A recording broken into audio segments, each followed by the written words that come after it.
Good afternoon. Can I have the mic? Yes.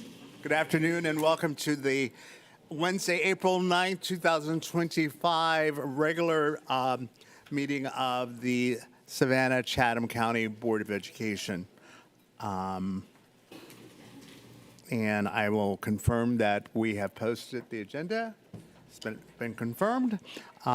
We will now please stand for the national anthem.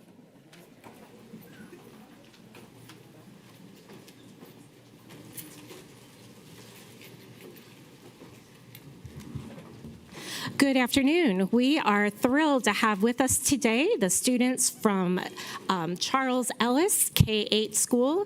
This is their band. And a couple of things to say about them. First of all, they are directed by Mrs. Sarah Bolden. And also, they played for large group performance evaluation last month in March, and they received the highest rating that can be achieved, which is a superior. So we're very proud of the group for that. Another accolade for this school is of the kids that are eligible to participate in band in their student population, 60% of them do participate in the band. So we're very excited to have them with us. Would you please remain standing after the national anthem for the Pledge of Allegiance? Thank you.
I pledge allegiance to the flag of the United States of America and to the republic for which it stands, one nation, under God, indivisible, with liberty and justice for all.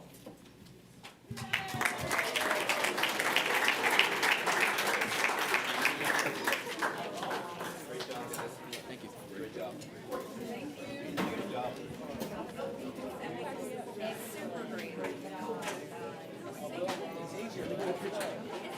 Jeff Tobin. Let me get a picture for your mom. You know, I wanted to bring, you know, Michael. He's the boy who played every instrument under the sun. He was the youngest busker in Savannah to get a license. Well, I was. You were, I know. Oh, they got younger ones now? Well, you got old. Let's hear it again for Charles Ellis.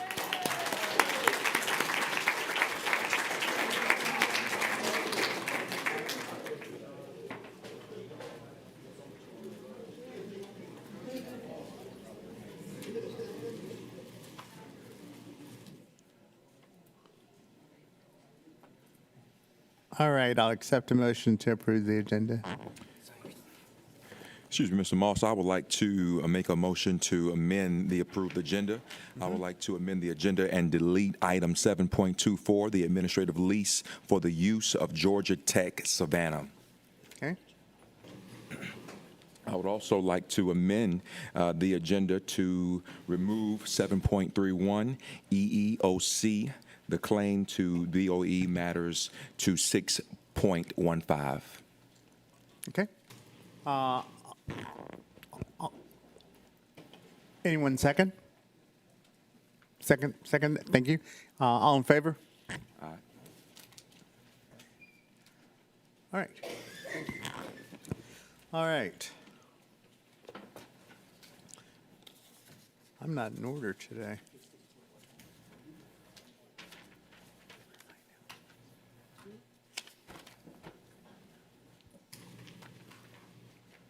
Sorry. Here we go. Here are our announcements for today. Good. Make sure I'm in the right place. Capital Improvement Committee meeting is Tuesday, April 15th at 2 p.m. here in the Whitney Complex. Finance Committee meeting is Wednesday, April 16th at 9 a.m. here at Whitney.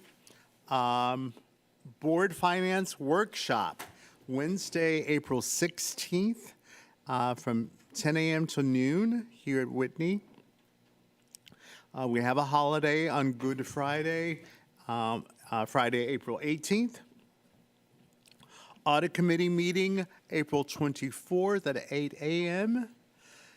April 26th is our Books, Blankets, and Family Fun.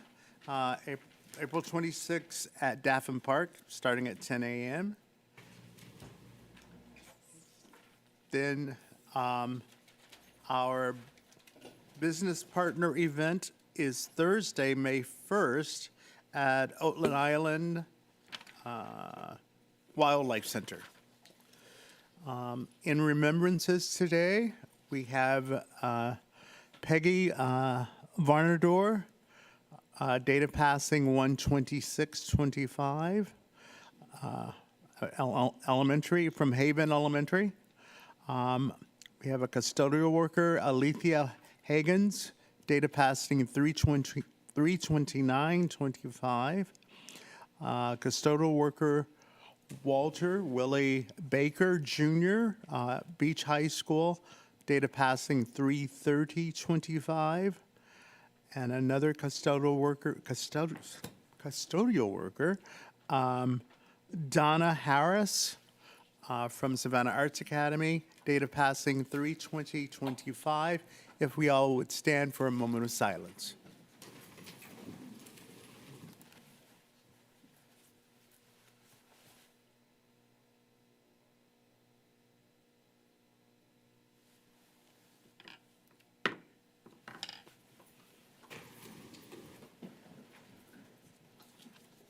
We'll now have the superintendent's report. Thank you. I am excited to introduce our March Student of the Month. The Superintendent Student of the Month for March is a fifth grader at May Howard Elementary School. He has shown tremendous academic and leadership growth and has maintained high honor roll all year. He participated in the Social Studies Fair for the district and won second place. Our student also is the lead captain for his robotics team and secretary for student council. This scholar was on the first LEGO League robotics team, and they advanced to the state competition. He has been named a high-flying hawk for trustworthiness, and he serves on the safety patrol. His extracurricular activities include basketball, soccer, swimming, wrestling, flag football, and jitsu. His nominator wrote that this young man is an exceptional leader. He works hard to perform at the highest level in academics. He has worked before, after, and during school to help lead the robotics team to the state level competition against middle schoolers. He is humble, but he is also supportive. He is kind and compliments his team members and peers. He always has a positive attitude and is willing to lend a hand. He is a true leader in action. When asked what motivates him to strive for academic success, our student told us that he wants to get into a good college and get a good job, and he knows that hard work will pay off. Please help me congratulate Wyatt Giovanni, the Superintendent Student of the Month for March.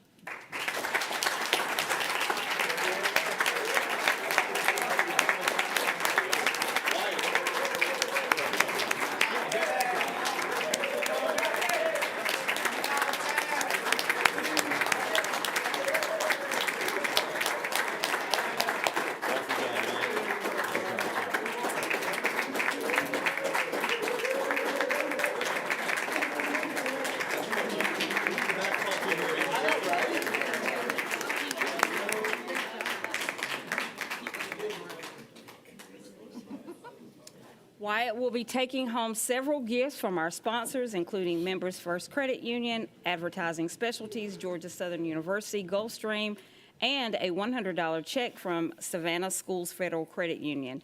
In addition, Wyatt and his ELA class will receive copies of his favorite book, Way of the Warrior Kid by Jocko Willink, donated by our sponsor, E. Shaver Bookseller. Again, congratulations. If his family is here, I would love for them to have the opportunity to stand and be acknowledged.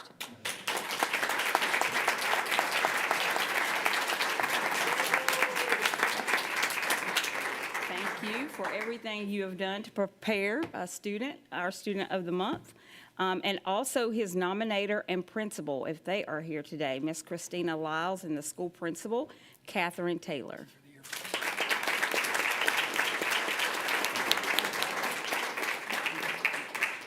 Oh, she was a Teacher of the Year finalist also. Thank you. Yes, awesome. Great work, Wyatt. We're proud of you.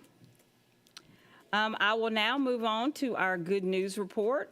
There are many reasons here for additional applause. We are excited to celebrate our Teachers of the Year, Instructional Support Staff of the Year, and our first ever Principal of the Year last month at our inaugural Excellence in Education Gala.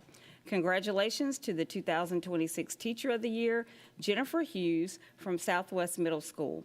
The Instructional Support Person of the Year, Jabari Hyman from Windsor Forest High School, and the Principal of the Year, Alfred McGuire from Woodville Tompkins.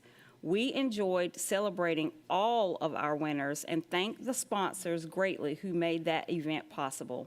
It was truly a night of educational excellence. And let's add to our Teacher of the Year accolades.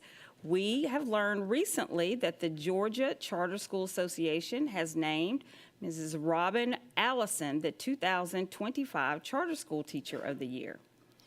This educator from Tybee Island Maritime Academy was recognized at the GCSA Annual Conference. The Charter School Teacher of the Year Award spotlights dynamic educators who have demonstrated an outstanding commitment to charter school students, their families, and their communities. We are proud of Miss Allison, and we thank her for all she does to serve our students. And she is here today also. We'd love for her to stand to be acknowledged.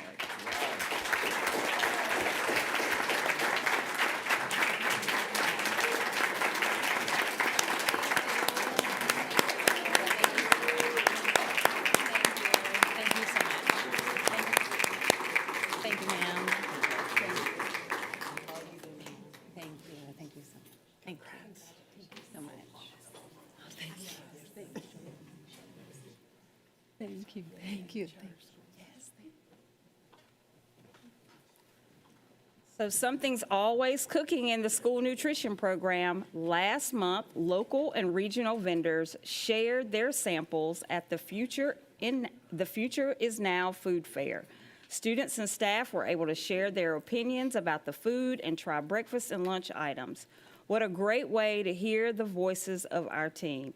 And we also want to congratulate the student chef team from Coastal Middle School who took second and third place in the Georgia Department of Education School Nutrition Division Student Chef Competition with their entries of fruit parfait, and quiche bites. Teams from across the state submitted student-developed recipes featuring Georgia-grown ingredients. This competition not only meets Georgia education standards, but also provides students with hands-on learning opportunities. The winning recipes will be standardized and served as a part of the school meals across Georgia. Congratulations to Ms. Beecher and the team of student chefs. Thank you also to Chef Bird for lending your skills and expertise to this competition. Last month, we told you about a great success of the play cards from Live Oak Public Libraries. The program was a hit, and we are excited to see our youngest readers engaging with the libraries and all of the resources that are available to them. Congratulations to Charles Ellis Montessori kindergartners for the outstanding performance in checking out more resources than any other class. They won a pizza party from Donato's and heard from celebrity readers from WTOC. Also, I would like to extend a congratulations to Jenkins Robotics team for their amazing finish at the Georgia First Robotics Competition. The team, which took home the Sustainability Award at a recent competition in Dalton, Georgia, qualified for the district competition at Georgia Southern Statesboro campus. Jenkins competed with teams from around the Peachtree District. Participants call it the hardest fun you'll ever have. The award celebrates and recognizes a team that has developed sustainable practices to have a positive environmental impact and achieve long-term continuity. Hearty congratulations goes to the Savannah High School Blue Jacket basketball team for their comeback victory over McIntosh County last month. I was in the audience. It was awesome. The team's first state title since 1998. The game was very competitive, with each team going on big runs and trading leads. Savannah High trailed by double digits once in the third quarter and then again in the fourth. But this team of 11 seniors never quit. Don't sleep on them. It said, don't sleep on us. Their victory has been celebrated multiple times with a Blue Jacket celebration at the high school, a proclamation by Savannah City Council, and a visit to the Chatham County Commission as well. I'd like to recognize the basketball team and please have them come and make their way around the horseshoe. We welcome Ramon Anderson, Makee Joyner, Chance Hendricks, Jermonte Brown,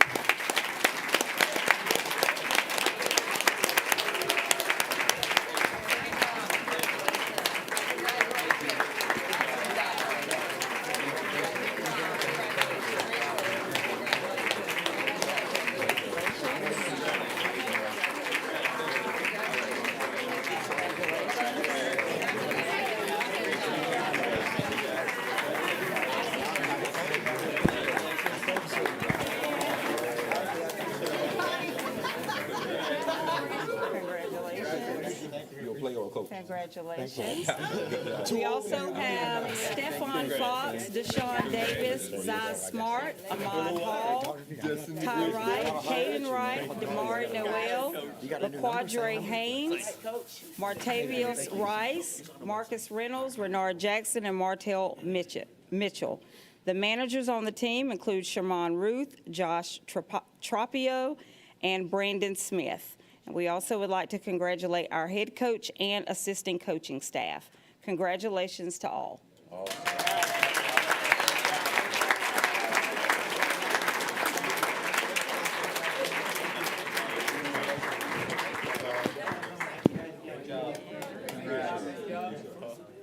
Camden, yeah, I don't know.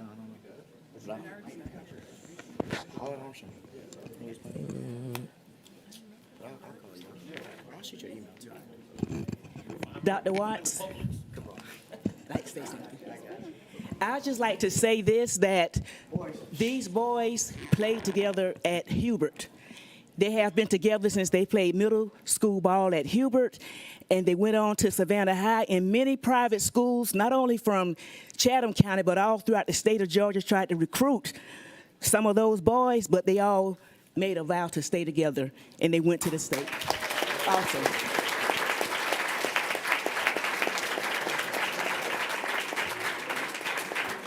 Thank you. A lot of undue influence to try to take something. Thank you so much.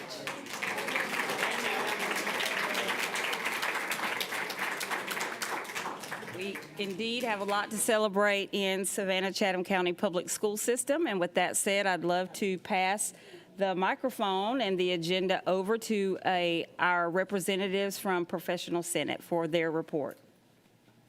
Good afternoon. I'm going to do a slightly shortened version.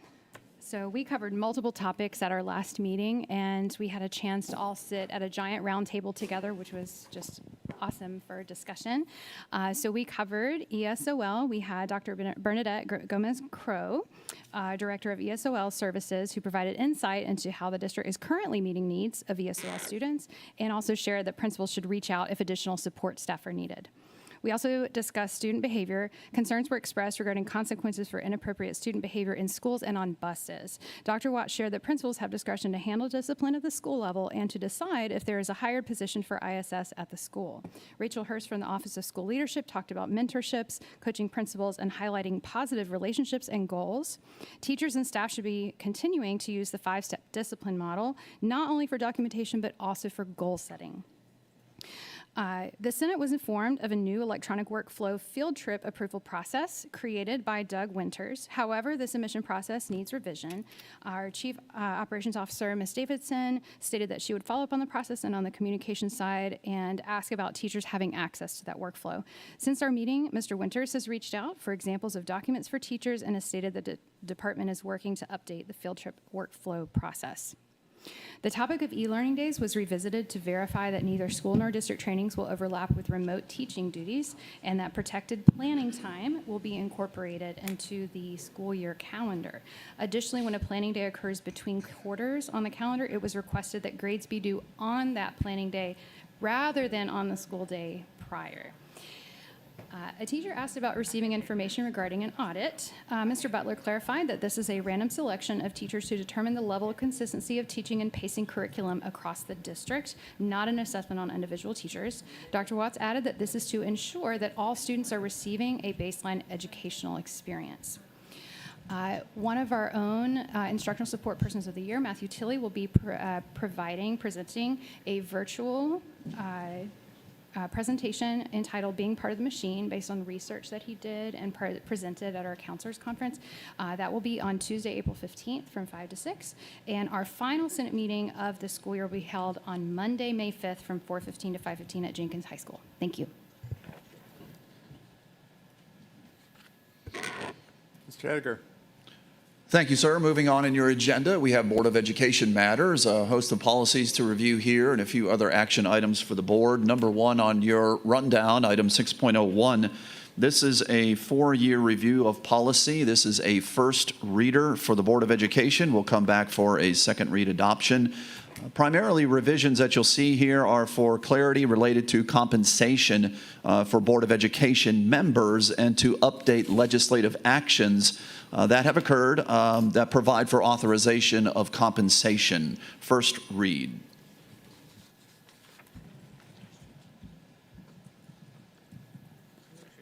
Thank you. No comments? No one? Perfect. Move. Continuing on your agenda, item 6.02, this is Board Policy DJ. This is the regulation only. So we have some changes only to the administrative regulations, which we're bringing for the board's review. And of course, subject to the board's comments on and feedback, we'll consider this complete under the board policy 4-year review process. You'll see that the primary rationale in modifications under this policy were to streamline procedures and processes for identifying or reporting and investigating irregularities as it falls in expenditure of funds. So you'll see that we have identified 2 primary points of contact for initiating the reporting of any irregularities that may be suspected. Again, this is a first read. We'll come back for second read adoption next board meeting. Any comments? Questions? Thank you. Moving on, item 6.03. This is Board Policy GAN. This is under the 4-year review. There are changes recommended, so this would be a first reader, which would come back for a second read adoption at the subsequent board meeting. Primarily, changes have been provided here for improved clarity and specific references to tobacco products. I will also raise up that there are references in this policy section that speak to nicotine, that primarily focuses on nicotine products that dispense nicotine, such as vaping cigarettes and things like that. This policy, if you'll recall, was up for a first reader back in the March agenda, but it was tabled. So, of course, the board would have to take a motion to remove this from the table for an appropriate review under this first read process. Move to remove from the table the first read of Board Policy GAN. And it's been moved and seconded. Any discussion? All in favor? To remove from the table. Oh, yeah, sure. Okay. Now we can discuss. Now we may discuss. Yeah, and of course, the modifications, as I've explained, are what have been provided. Just again, this is a first reader. This would come back for a second read adoption in May. Mr. Katchmar? So the title of the policy is employee tobacco and nicotine use, but then nicotine doesn't really appear. And I just want to make sure we capture the broad depth of tobacco and nicotine delivery products that are out there, while also understanding that sometimes they're medically prescribed uses like smoking cessation patches, et cetera. I think we're being too narrow in our definition of vape and e-cigarettes. There's all sorts of stuff out there. Just go down to the convenience store and you can see what can be used to deliver tobacco and nicotine. So to the extent this is a model for what we do broader with students as well, we just need to be a little more thoughtful about that, I think. Yeah, thank you. Received, and we have had internal discussions on that. We've also had the legal team looking at it from that same exact eyeglass. And one of the things that we come back to is in situations where an individual may have a medical prescription for, say, nicotine patch if they're trying to quit smoking. We've seen that before. We want to make sure that our policy doesn't create an issue in situations like that, but also to make it broad enough in the scope that we are identifying those that are being used in a manner that they shouldn't be. And thank you for raising up the modeling of behavior for our students. So we'll continue to look at it with that eyeglass and bring back modifications to the next second read adoption. Anyone else? Dr. I would further that to the modeling side of the house, and I have no clue how to even write it because there are tons of non-nicotine pouches that are energy products and other additives that model the same behavior of a non-nicotine. But I don't know if you want to put that in your nicotine policy, but when you look at modeling, if you've got the teacher that's grabbing the plastic container of non-nicotine pouches and putting a pouch in because it's just a caffeine thing, or, I mean, they're out there. I don't know how we police that, how we monitor it, and how do we then send it off to make sure it isn't a nicotine, so I don't know how, but. I will say that in part of our discussions, we have looked at what other areas of policy in Code Section G, which is relative to employees, would some of this be applicable? So, but I mean, that gets pretty broad when you're talking about really use of substance, which again, we have policy that governs and prohibits certain uses of substances by staff, by employees, and that's in the use of drugs component where we do have policy that is in that area. There may be some areas there that we can look at language that would provide a gateway for that, but I think we have to look very carefully in how we would do that, especially from our legal perspective, so that we aren't getting so ministerial in the language that's in the policy that it's automatically creating a policy violation. Fully understand, because I think the substances would not be illegal at all. It's just, are we trying to monitor that word modeling? Yeah. Ms. Grabowski. And I think, this is a little bit of a tangent, but that may go to a broader, I guess, professional responsibility or expectation of teachers as models for our students. And I know that's not something we might be able to regulate, but I certainly think that we could discuss policies that have an expectation of, as we are preparing our students to be good citizens, that we have to model that behavior. So probably not this policy, but just triggered that thought. All right, moving on. Okay, next item on your agenda, another policy review here. This came up as a 4-year review. There's a slight modification to an outdated reference to a school year that we cleaned up on the policy side. This will require a second reader, so it will come back to the board in May. You will see that there have been modifications to the regulation, and primarily this is being brought to the board after we've had discussion. You'll recall in the retreat back in February, this was a topic that we had discussed. We also had received some recommendations from the Godley Station School Council to take a look at the policy and what we could do to allow spirit wear to be part of the approved wear that is allowable in the student uniform and dress code. So staff have looked at that closely and have had discussions even with students, with school principals and administrators, and much internal discussion with administration as well, and landed that the spirit wear provisions would certainly be allowable in that. So that modification has been made, and a few other tweaks as well in the regulation. So this is a first reader. We'll come back for second read adoption in May.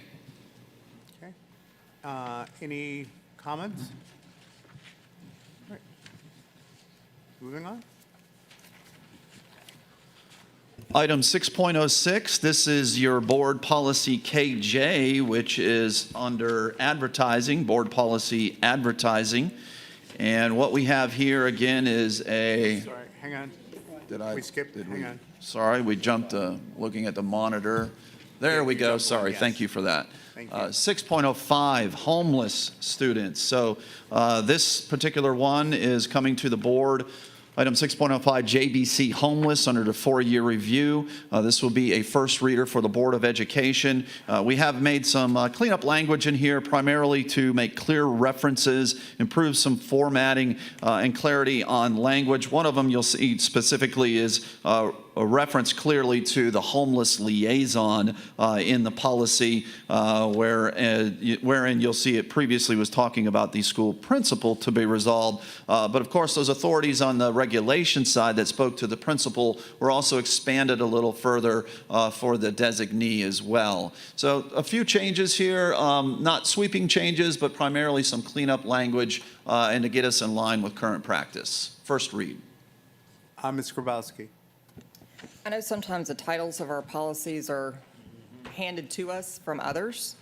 I don't know if this is one of those or not, if we have any flexibility, but even if we have to keep this title within the text of the policy and the regulation, I would like us to consider the phrase students experiencing homelessness as opposed to labeling students as homeless. Yeah, thank you. Yep. I think either could be, but the point is to not Yeah. label the student as their state of living. Yes, understood. Thank you for that. And that is certainly something that we can look at and make modifications throughout the policy as where that is referenced. But again, to your point, as we are part of the GSBA and we use the assembly process for the policy manual, it is a state level, and that the code section for this area, JBC, is listed as homeless students. But that doesn't stop us from making revisions in the actual copy of the language. To that point, do we have the ability to provide suggestions back to GSBA? Because this is like that terminology, this is antiquated terminology. And it's well known that this is antiquated terminology that as a state we should not be using. So if we have the chance to elevate that, I think we should. Point taken. I suggested that we tell our liaison and as. Yes. Right. Point taken. Yes, you may consider speaking with the board's legislative liaison and make that recommendation. We are happy to support the board in any of that manner. We have had success years ago where there was some language that was questionable in one of the titles that was successfully changed. So yes, yeah. The next item for the Board of Education to review, this is Policy KJ, Advertising in Schools. This one comes to the board with regulation changes only. So we're bringing it to the board for the board's review and awareness of modifications.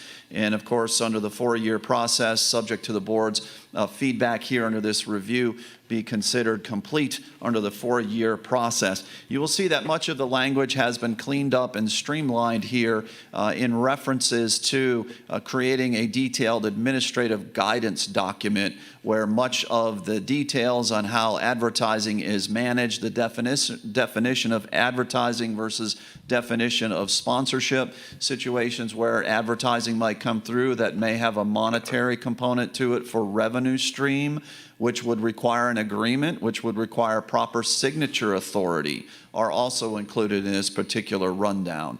So we have made modifications to that, received some early feedback on it, which we are reviewing very closely, but primarily cleanup language here in this particular area of the board's policy through the regulation. Dr. Hoskins-Brown. Thank you. I sent some comments on this policy about how one knows whether or not something is approved, and I know that staff responded that there are some mechanisms for doing that. I know on university campuses or in other governed, like federal buildings, if something is up, it has a stamp. I mean, this is, I know, in the archaic time of paper postings, but how are we managing this now? This is an existing policy. How are we managing whether or not something has already been approved or not? Yeah, so the primary governance that you'll see is in the regulation, which stipulates that criteria, and what we're talking about is the area of distribution of literature.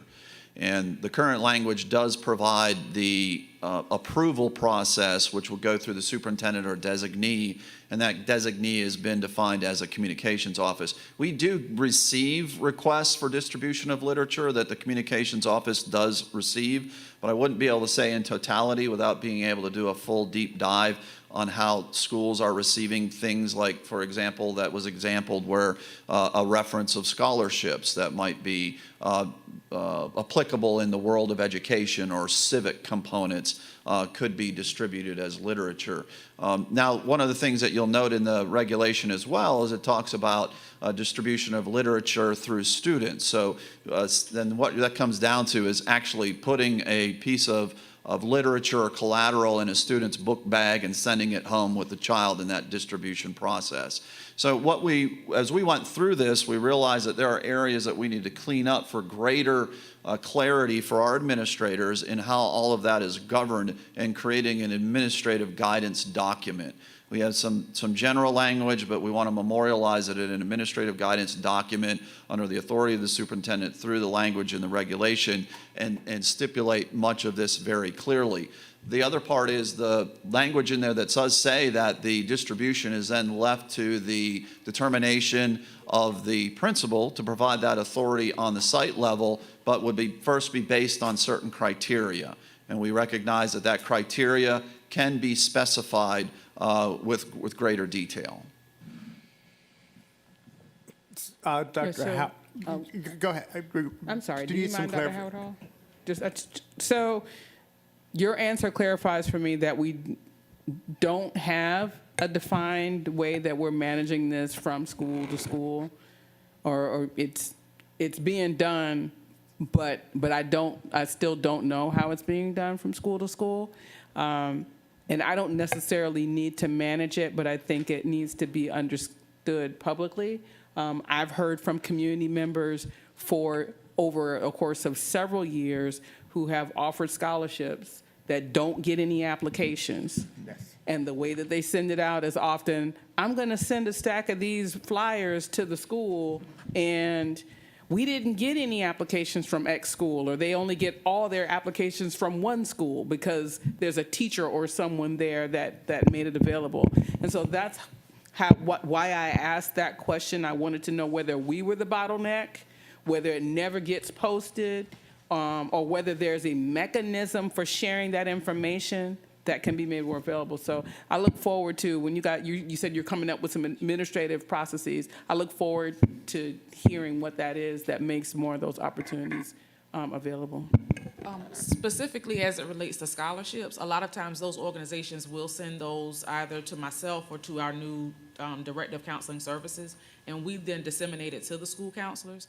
We also have a section on the website. We are in the process of updating that, where we will post those opportunities as well. And then on top of that, we have asked schools to make sure that they have, either whether it's through a remind account or some sort of senior posting. A lot of them have newsletters where they are posting that information. So we try to make sure, like for scholarships, because we have gotten some that we were not able to post, that we have sent that out and let schools know that those are approved, to make sure that they are sharing them. Okay, thank you very much. Dr. Howard Hall and then Ms. Grabowski.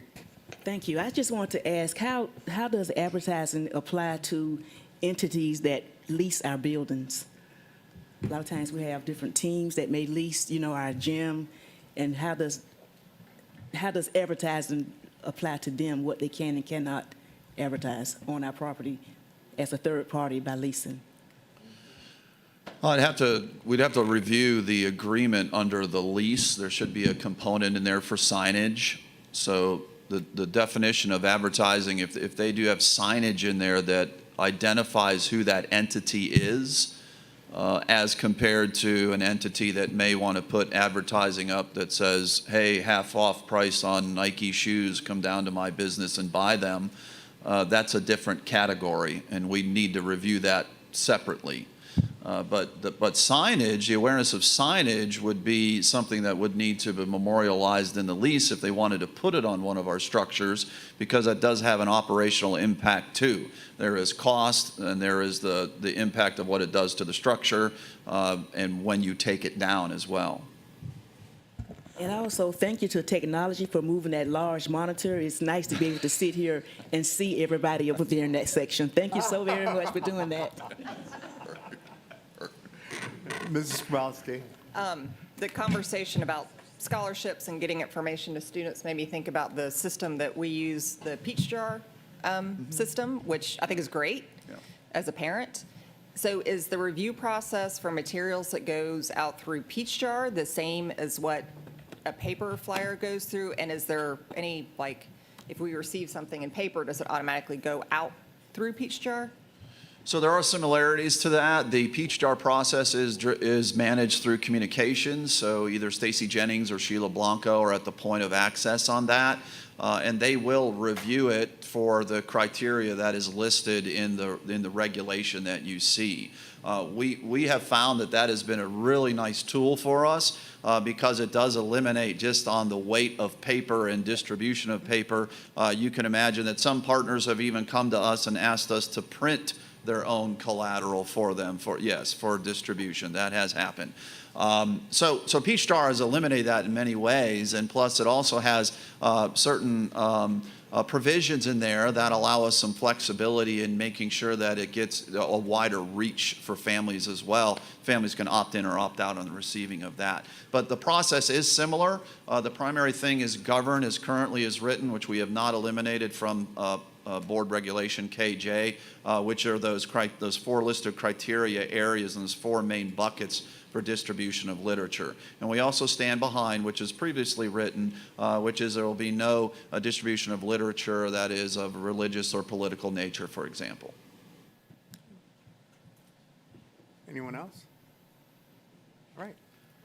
Moving on in your agenda, we have Board Policy JGCB. This is student immunizations. On this particular policy, we are bringing you some revisions here. This is through the regulation only, so bringing this to the board for a review. The primary driver here is our school nursing team has been doing some great work in the review of policies and working with us on this 4-year policy review process. You'll note that one of the main changes in here is really the addition of a reference to the religious objection to immunization, which is a required form by the Department of Health, Form 2208. The team thought it was very important to specifically mention that in the regulation. So again, this is a regulation subject to the board's review here would be complete under policy four-year review policy. Dr. Brinkman? Yeah, on the policy statement, what is it, 4 and 5, a parent, guardian, and the superintendent are reinstated in 7 and 8, further down under parent, guardian, objection. So I don't know if those could be married in their verbiage. And then a lot of this policy reads like it should actually fit in the regulation. I don't know if I don't know if we as a board want to control it that much, but a lot of it reads to me like regulatory stuff versus, because we're going to do head lice next, and head lice, our policy is that it's not a great thing, and we're going to let the superintendent deal with it. But in immunizations, we're going to have a bunch of stuff that we can actually change about immunizations. So I don't know if, move over. I don't know if we should be, or any elected body should say, no school district, no immunizations, because the way this policy is, I guess we could try to do that still, but some of it's just redundant, but also it just seems like it could bump over, but that might just be me. No, we've had success in the past in looking at policies that have heavy policy language that seems more appropriate, as you've stated, for the regulation. This one, it kind of came in primarily because of that form, so that's how we looked at it. Hearing you say that, just in a quick scan of it, you're right. There are areas that are redundant or could be easily moved into the regulation. So let us get back with the team. We'll talk to the nursing team and look at what makes really good sense from a legal standpoint too. On this, on what would remain versus what could go to the reg. Mr. Smith? We have a nurse right here. Would you have anything you would like to add to this conversation? I personally don't, but my administrator, Lisa Wilson's here. She would love to talk. Is she out there? Invite Nurse Wilson Anytime we can have to her the chat, podium. I love it. Love it. Me too. She really likes when ornery kids throw snowballs at her truck when they're driving by. To be clear, my husband stopped that truck. But it was a fun fight. Good afternoon. Thank you guys for letting me be here today, and thank you, Nurse Borden, for passing that ball over to my direction. We have spent an immense amount of time on this policy, looking at it. We've done a lot of work in congruence with the Department of Public Health and with the Children's Healthcare of Atlanta system. I do see what you're saying as far as some of the redundancy. There was a strike in number 8 of the first several sentences that took us down to the supporting documents, i.e., those are listed on my strike, but I can see where we need, or we could make that, we could eliminate some of the verbiage on the first part, if that would make you more comfortable. Some of it, though, is guided by the state, and we have to include it. But for any part that is redundant, we could take a second look at that. Thank you. Do you want me to stand here while you look at the lice one, too, in case I have to come back up? Oh, that's right, yeah. Yeah, go ahead. All right, so Nurse Wilson will stick around for the next item, which is head lice. And this is the review that we've done, or the 4-year review. Again, the nursing team has been doing great work in reviewing policies and bringing things to us that are up for 4-year review.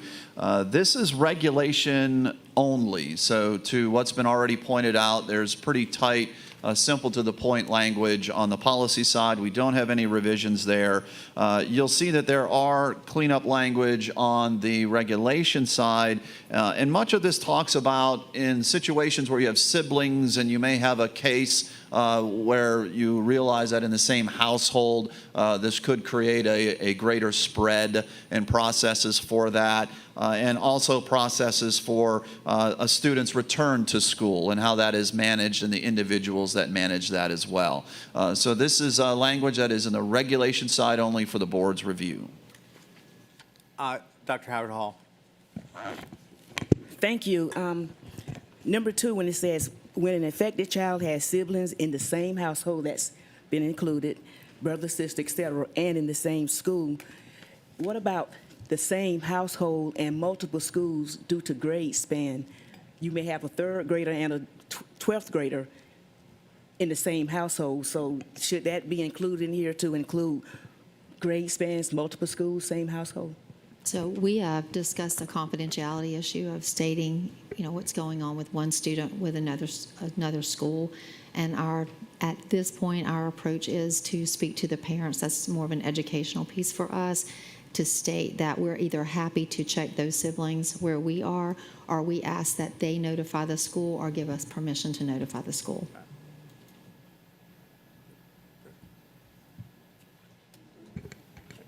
Thank you, Nurse Wilson. And I did see several of you doing this while we were talking about it. So happy to do some checks with Nurse Borden right after the meeting. Dr. Brinkman. I'm gonna keep you on the hot seat, Nurse Wilson. Is there and it might be somewhere else in some other part of our policies on just taking care of children outside of educating them, where a nurse would be a mandatory reporter on the issue rising to abuse? That is a case-by-case Yeah. situation. Yeah, We would, having seen neglect, yes, yeah. And Yes. this being one of the signs of it, yeah. so that is something that we consider if we see repeated cases, or if we see a parent that doesn't seem to be moving in the direction of getting assistance.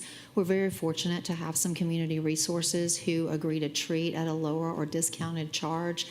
We don't generally treat ourselves because the parent has to bring in anything. However, if the parent brings in the product, we are happy to show the parent how to use it. Awesome, thank you. Would you like to ask one more question? I mean, touche. I saw that. Thank you so much again. We Thank you, appreciate Ms. your Wilson. support from the nursing. Thank you.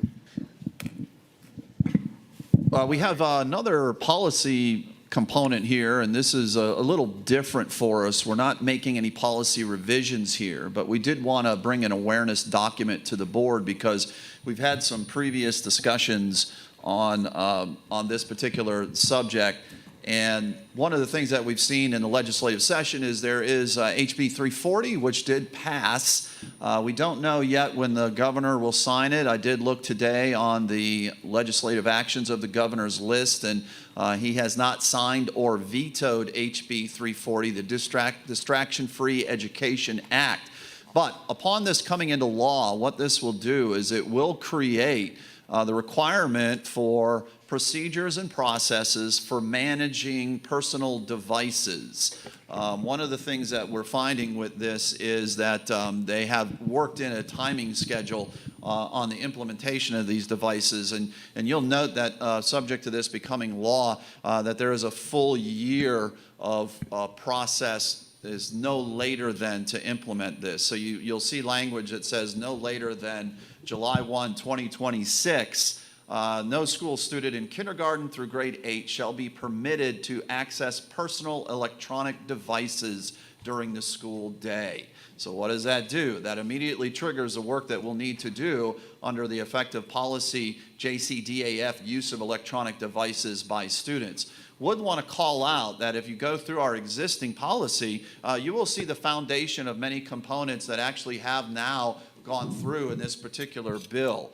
In our policy as currently written, we do give classroom teachers the authority to manage cell phones and not allow the use of cell phones. That's currently written in our policy as an applicable thing. One of the things we have heard from educators when you talk about this subject is they do appreciate having a blanket statewide one size fits all, set the bar on how to manage this particular area. So this law came through and it really does do that. Some of the things that we're going to have to look at when we get into the policy implication side of the house is, you'll note that this is just written for grade spans K through 8. It would be to the board's purview if they wanted it to be scoping all the way K-12. So we would need to look at that. Storage methods. You've already heard us talking about various schools that have phone lockers and how that's working, and how the administrators look at it as an item that has to be managed. Well, now you're also going to have it with this law from a disciplinary action component, and how will that be managed as well? So we're going to be looking at those components. The use of the cell phones or personal devices, communication devices at off-site events. There is language in this law, in this bill, should it become law, that provides certain allowances for students to use personal devices should they go on field trips or athletic events and things like that. We'll have to look at that for the policy component as well. And other unique considerations such as allowable components under an IEP or a medical plan, and then we would have to do a communication plan with any changes under this policy. So we lay that out just for the board's early awareness and the public's early awareness that this has happened. It's been complete under the gold dome. The governor now has 40 days to either sign, veto, or do nothing. The governor can also do nothing with this, and it would subsequently then become law. And we would have to take action from them. I do suspect that we'll see guidance coming from the State Board of Education on this as well, which we want to hear before we make changes to our policy. But I think our policy with language that's currently written, we're poised pretty well to make a pivot here with what has been stipulated in this House bill. Okay, so I know we have, a lot of us want to talk about this. So Ms. Hall, Dr. Brinkman, who else? Ms. Campbell? And I will too, so go ahead. Okay, I don't really have much to say except I'm thrilled, but I hope this is an instance, Dr. Watts, where we can take off our bureaucratic hats and get this done quickly. It doesn't need to take us to 2026 to get this going. And since we all pretty much decided it's harmful, let's see how quickly we can implement this as opposed to dragging it out just because we have the time to do so. Sure. Can I respond? Yes, ma'am. So the implementation, getting the policy to you all and passed and cascaded down to schools is not going to be an issue in terms of time. It is onboarding a community that this will be a change for. And you will have some families that are not aligned to how we think or how this policy reads. And so it will be the work of our schools, teachers, and principals to operationalize something that could potentially arise as additional disciplinary issues, upset parents, and things of that nature. So I don't anticipate a timing from the administrative piece, but from operationalizing it down to families, that is going to be a more complicated change management process. You have kids and families that are accustomed to bringing phones. And when we now say they cannot, their parents may not be as aligned as we are. So we have to prepare for that, and we have to prepare our principals for that, because it could turn into additional discipline that teachers and principals are now having to deal with. Just as our principal, Kevin Wall, was saying this morning about Oglethorpe, the children have a free time early morning to do that, and then they're put away. So I guess what I'm saying, I would not want parent obstruction to hold us up from getting it going. And then we'll deal with that as we go, as opposed to waiting for everything to be perfect before we implement it. Dr. Brinkman? Yeah, we've got, I know, 2 Teachers of the Year in the building. So I was, and I don't know if we've got other teachers. I know we've got a school site administrator back there. Just what are your feelings, if you want to share, on your word? I wrote it as you were saying it. The operationalization of this at the teacher level, classroom management level of not only a cell phone, but of AirPods, of any headphones, of what else we got here, smartwatches, just pretty much anything. And what are your, your face kind of tells me you got something in there. Okay, sure. And I'm also interested in listening to other feedback just to see different perspectives. But this is obviously a topic that's come through the Senate as well. We've discussed about electronic devices. And I can tell you personally, my husband works at STEM, and they have, stopped doing phones, and that's been a very positive thing. One of the things we talked about in the Senate was that not using cell phones at the younger levels, K through 8, would be a positive thing for the most part. And that for high school, at that point, even though they have Chromebooks, they have laptops, I can tell you personally, I have students that use phones to use tuners, to use metronomes, to access additional tools that we use in AP Music Theory classes. So having that flexibility still at the high school level is really nice, but at the younger level, having them trained to focus their attention on their academics, I find to be a positive thing. So that would be, and that would be my point for now. I'm sorry. I asked if you got something to say. Yes. Please come to the mic. I mean, it's just everybody's having to think about it. I see dollar signs next to some of it because are we going to have standardized holding containers for all these things? Are we just going to outlaw them? Like, I see it as another state mandate that's not paid for because we're definitely going to have to spend teacher time on making sure it's a cost.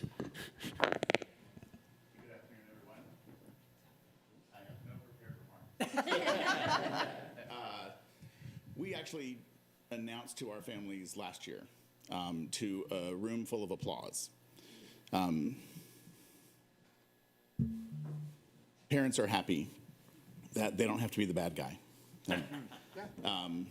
Just being honest with you, we purchased phone lockers. We worked on a few different systems to put that into place with feedback from our colleagues about what worked. Students do come to school with a device still. As soon as homeroom is concluded, those devices are locked up, brought to a central location. That's where they're housed throughout the day. They have zero access to it until the end of the day. I wouldn't guess what the median age of the board is, but I think many of you, like me, went to school at a time where the most reliable form of communication was adult to adult. And we have seen that happen again. Parents contact us instead of texting their child during the school day. There's a lot of benefits to this.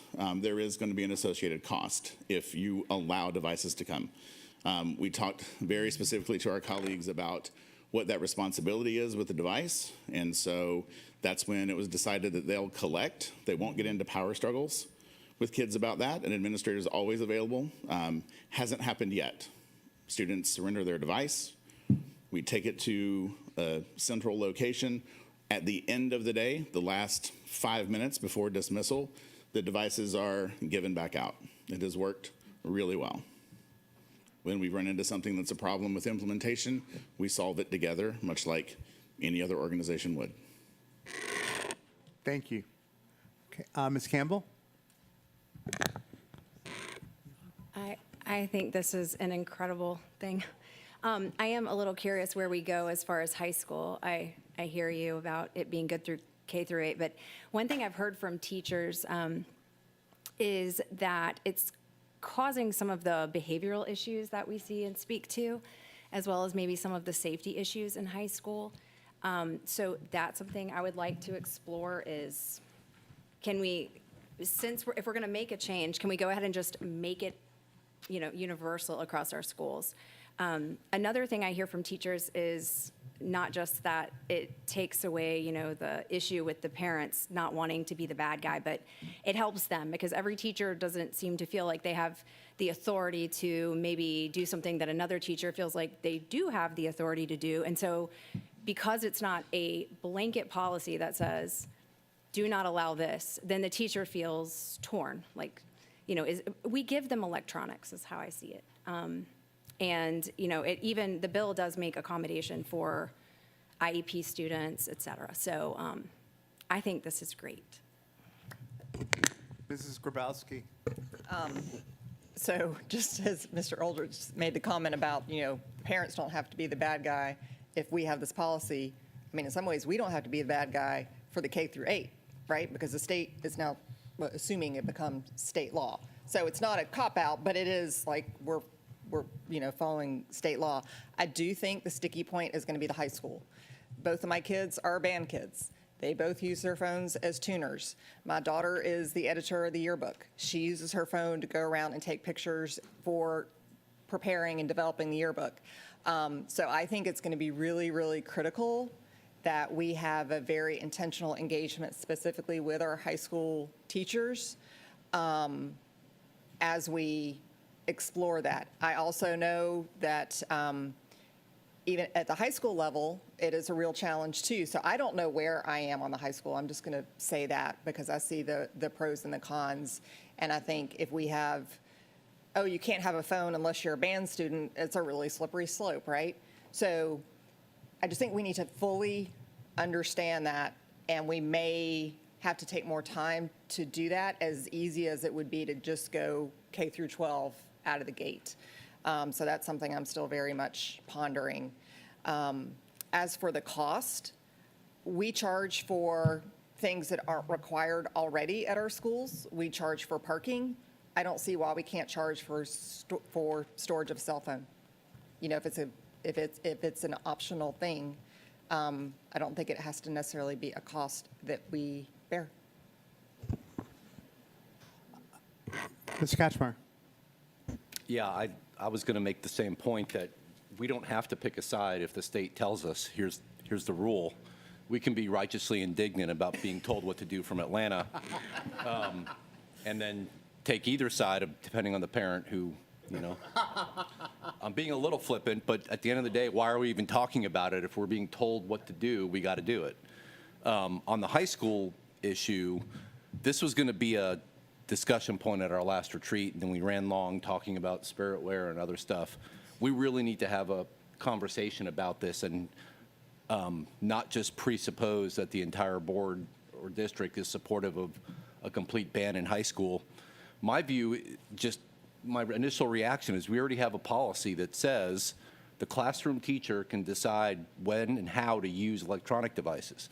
So what we're really saying is, gosh, we're not enforcing our existing policy, so let's make a harsher policy. Let's just talk that through. Because, to Ms. Graham's point, I mean, some kids use them for productive reasons. Mine used them for research when their computer didn't work. So there are some positives. Kids in high school have to communicate about shared childcare responsibilities, things like that. And quite frankly, when there's a school emergency and we're taking an hour and a half to confirm our facts, but the parent wants to know if my kid is still alive, that's a real concern that comes up as well. So I'm not sitting here saying I want kids in high school to have a cell phone no matter what. I just think there's some things we really need to talk through and debate about what we're going to do, particularly above 8th grade. Haskins Brown, then Howard Hall, and then I'm going to have something to say. Go ahead. Do our students have to use multi-factor authentication for anything? Multi-factor is enabled if they leave the country. Okay, so besides that, students can get resets on their emails and stuff without using multi-factor? That's correct. Okay, so that doesn't have to be a concern, but a lot of us, for other websites and other uses, you have to have a phone if you're trying to log into something. So if you're using anything like that, and I'm not pro-phone, I'm not anti-phone, I'm ambivaphone, I guess, about it. I just don't. When I joined the district, we had no phones, and yet people were sending phones, and parents had all of these exceptions about why their student had to have a phone. And we're going to have that happen again. So there are going to be parent exceptions. For everything that a student is doing that is a district activity for which they use their phone, we should have multiple metronomes. We can supply district cameras. I was yearbook photographer. I got a camera, So I think that there are needs that can be met that would make them not have to use their personal technology. I don't mind them using their personal technology, but for every kid that gets to use their phone for whatever purpose, that's going to be another family that says, well, my child ought to be able to have their phone. And I distinctly remember when we had an anti-phone policy, we had parents who were vehement about being able to reach their child at any time during the day when they wanted to. And there are probably still such families in our district, and I don't know what answers we're going to give them, but there are folks who are going to feel that way. So I look forward to how we move this out. I like the idea of the investment in tools that make it easier for teachers to be able to put these phones away and that minimize our risk, but it is going to be, in the beginning, it's going to be a little bit costly. It's going to be time consuming. It is going to generate some frustration by teachers who are trying to manage these tools for young people who don't want to comply. And then there's the whole spectrum of students who use their phones for all sorts of therapeutic or addictive reasons that's not documented in any plan, but is definitely part of the management plan or mood management plan that parents and that child uses, to get through their day. So I think there's just a lot of nuances to this that I hope we spend this time working out. Dr. Howard Hall. Yes, we've already mentioned that HB 340 makes it simple or easier for us for grades K through 8, but we know that the caveat comes in high schools. We do have pilot programs going on, and is it one for high school? Do we have a high school pilot? Yeah, I'm currently? understanding Johnson High School and right off the top of my mind, and Beach High School may actually have one as well. But yeah, so we've had the phone lockers, for example, at Johnson High School. We were on the superintendent's first day tour this year. In fact, the principal did take us around and showed us how that was working. So yes, we do have experience with it. So how is it working? Is there anybody here that can kind of speak on it? Since we do have the pilot to see, where we're going moving forward regarding our high schools. The academic team may be able to provide some feedback. The only thing I can say is one of the ways we gauge what's hot and what's a hot topic is, are we getting emails to the superintendent's inbox? And we have not had any cell phone complaints in the superintendent's inbox this year. So I'm not aware that it's going badly there, but defer to academics if they have any additional feedback. Yes, so to date, we do not have any negative response from the pilot, but we're still monitoring that. And then we're also looking at other schools that have also, taken the initiative to restrict cell phones and follow, our existing policy, and those that have went out and purchased their own storage boxes. And so there's another high school, Beach High School, that the principal did this as well. And so we're going to get feedback from him how that is working at his school. I also visited Oglethorpe Charter just to see how their process was working. And so all of those things we're collecting to inform how we, can come up with a more strategized process to combat all the concerns that may arise as the implementation of this policy and law. Are these storage boxes per classroom or per wing, or how are they located throughout the school? So in the Per classroom? situations that I have observed, these are per classroom. And they actually are locked boxes. So at Oglethorpe, they are actually like a little wall locker. In the actual high schools, they are small little lock boxes that actually sit in a specified area of the classroom. That students, when they walk in, they actually deposit the device in that lock box at the end of the instructional lesson. They get it out of it, and when they go to the next class. So in the music classroom, you can have the autonomy to say, okay, you don't have to put your phones in the lock boxes because today we're going to use the phones for this particular activity or strategy. If that was the case at your school, if you had the boxes. I think if we were to use the boxes, that I think the best thing, at least for music, would be to invest in individual tuners, that sort of thing, because they have it right there, and we use them every day. And so unlike certain lessons in some classes where it would be a one-off lesson where they might need to use it, we do use them daily. So I think if that were the way that we were to go with the lock boxes, we would need to find another solution. Can you use iPhones to do that? Not iPhones, iPads, excuse me. iPads, yes. So maybe you could, if you had iPads in your music classrooms, your students wouldn't have to use their iPhones because now they can use the iPads. That is the one-to-one on the behalf of the school board. Absolutely. We have, so the iPads also have access to various tuner apps and metronome apps as well. Okay, so two things. I have spoken with some teachers, and this one teacher really explained it so well. He says the situation that they're in right now, and they teach at one of our high schools, the situation is this. Teacher A is more liberal with cell phone use than teacher B. So teacher B gets a lot of pushback because teacher A said it was okay for me to have my cell phone out.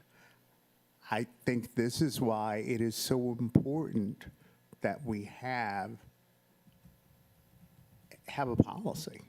I don't like that I don't think it's a great thing that the state is having to tell us to do something I think we should have already done. But that's my opinion. There is and if you talk to Chief Enoch, and no, I do not want you to speak today, Mr. Chief Enoch. I love you to death. But he will tell you the safety issues that we have with our high school students having cell phones. The amount of threats, the amount of, setting up fights, the amount of calling kids at another high school and telling them to go open the door so some other kids can get into the school, that's a safety issue. As far as our parents are concerned, and I think this is just something in general, I know that one of our very popular private schools this past year went to outlawing cell phones. Now, if you think you're going to get pushback, let me tell you something. Private school parents, oh my God in heaven. But they did it because it was the right thing to do. I think this is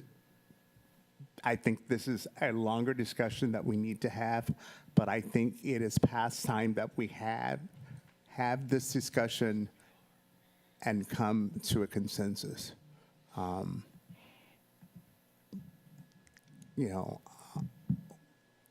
Our kids need to be concentrating on learning.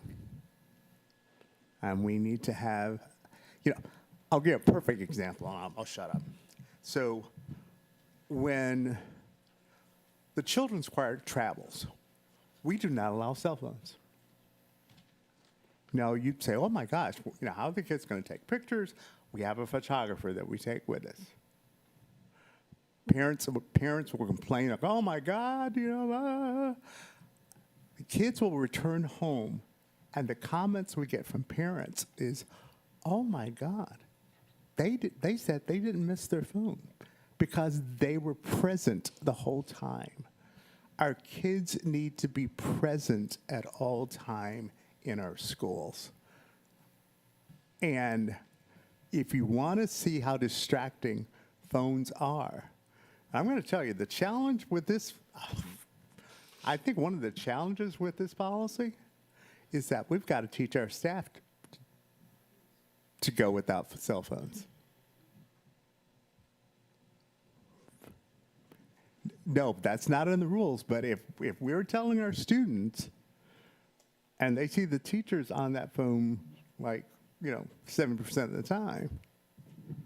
So, again, this is a long discussion, and I know it is not easy, and it's going to cost us money.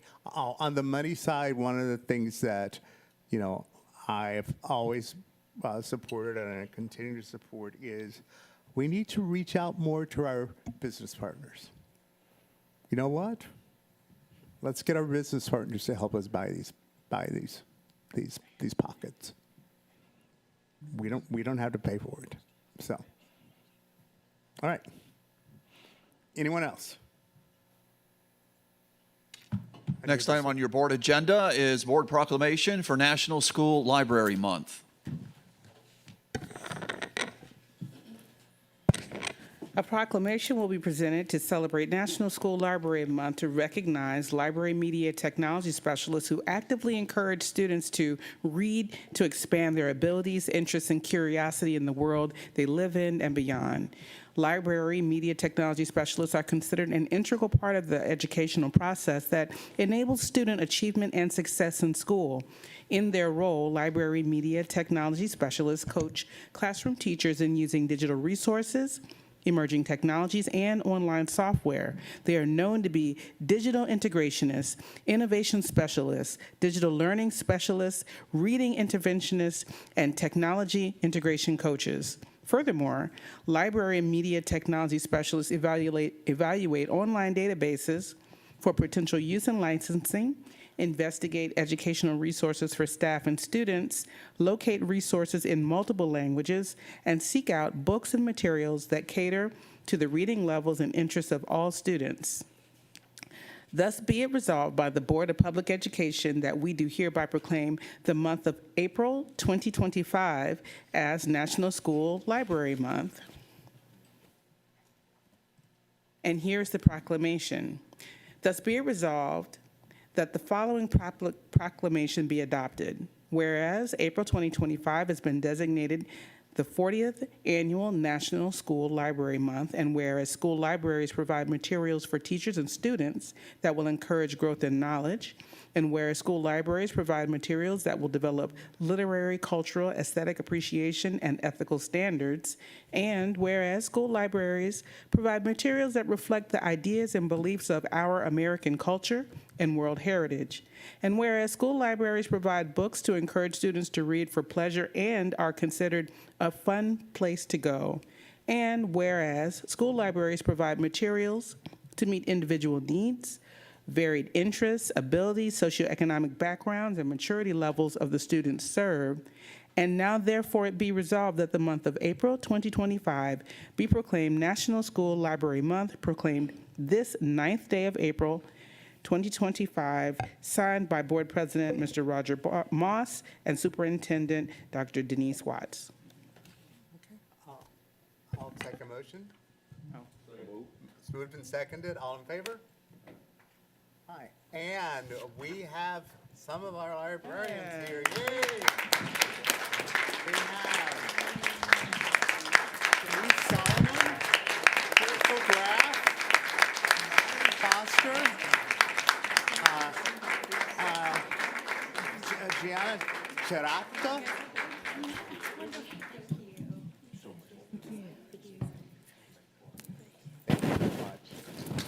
Thank you for welcome.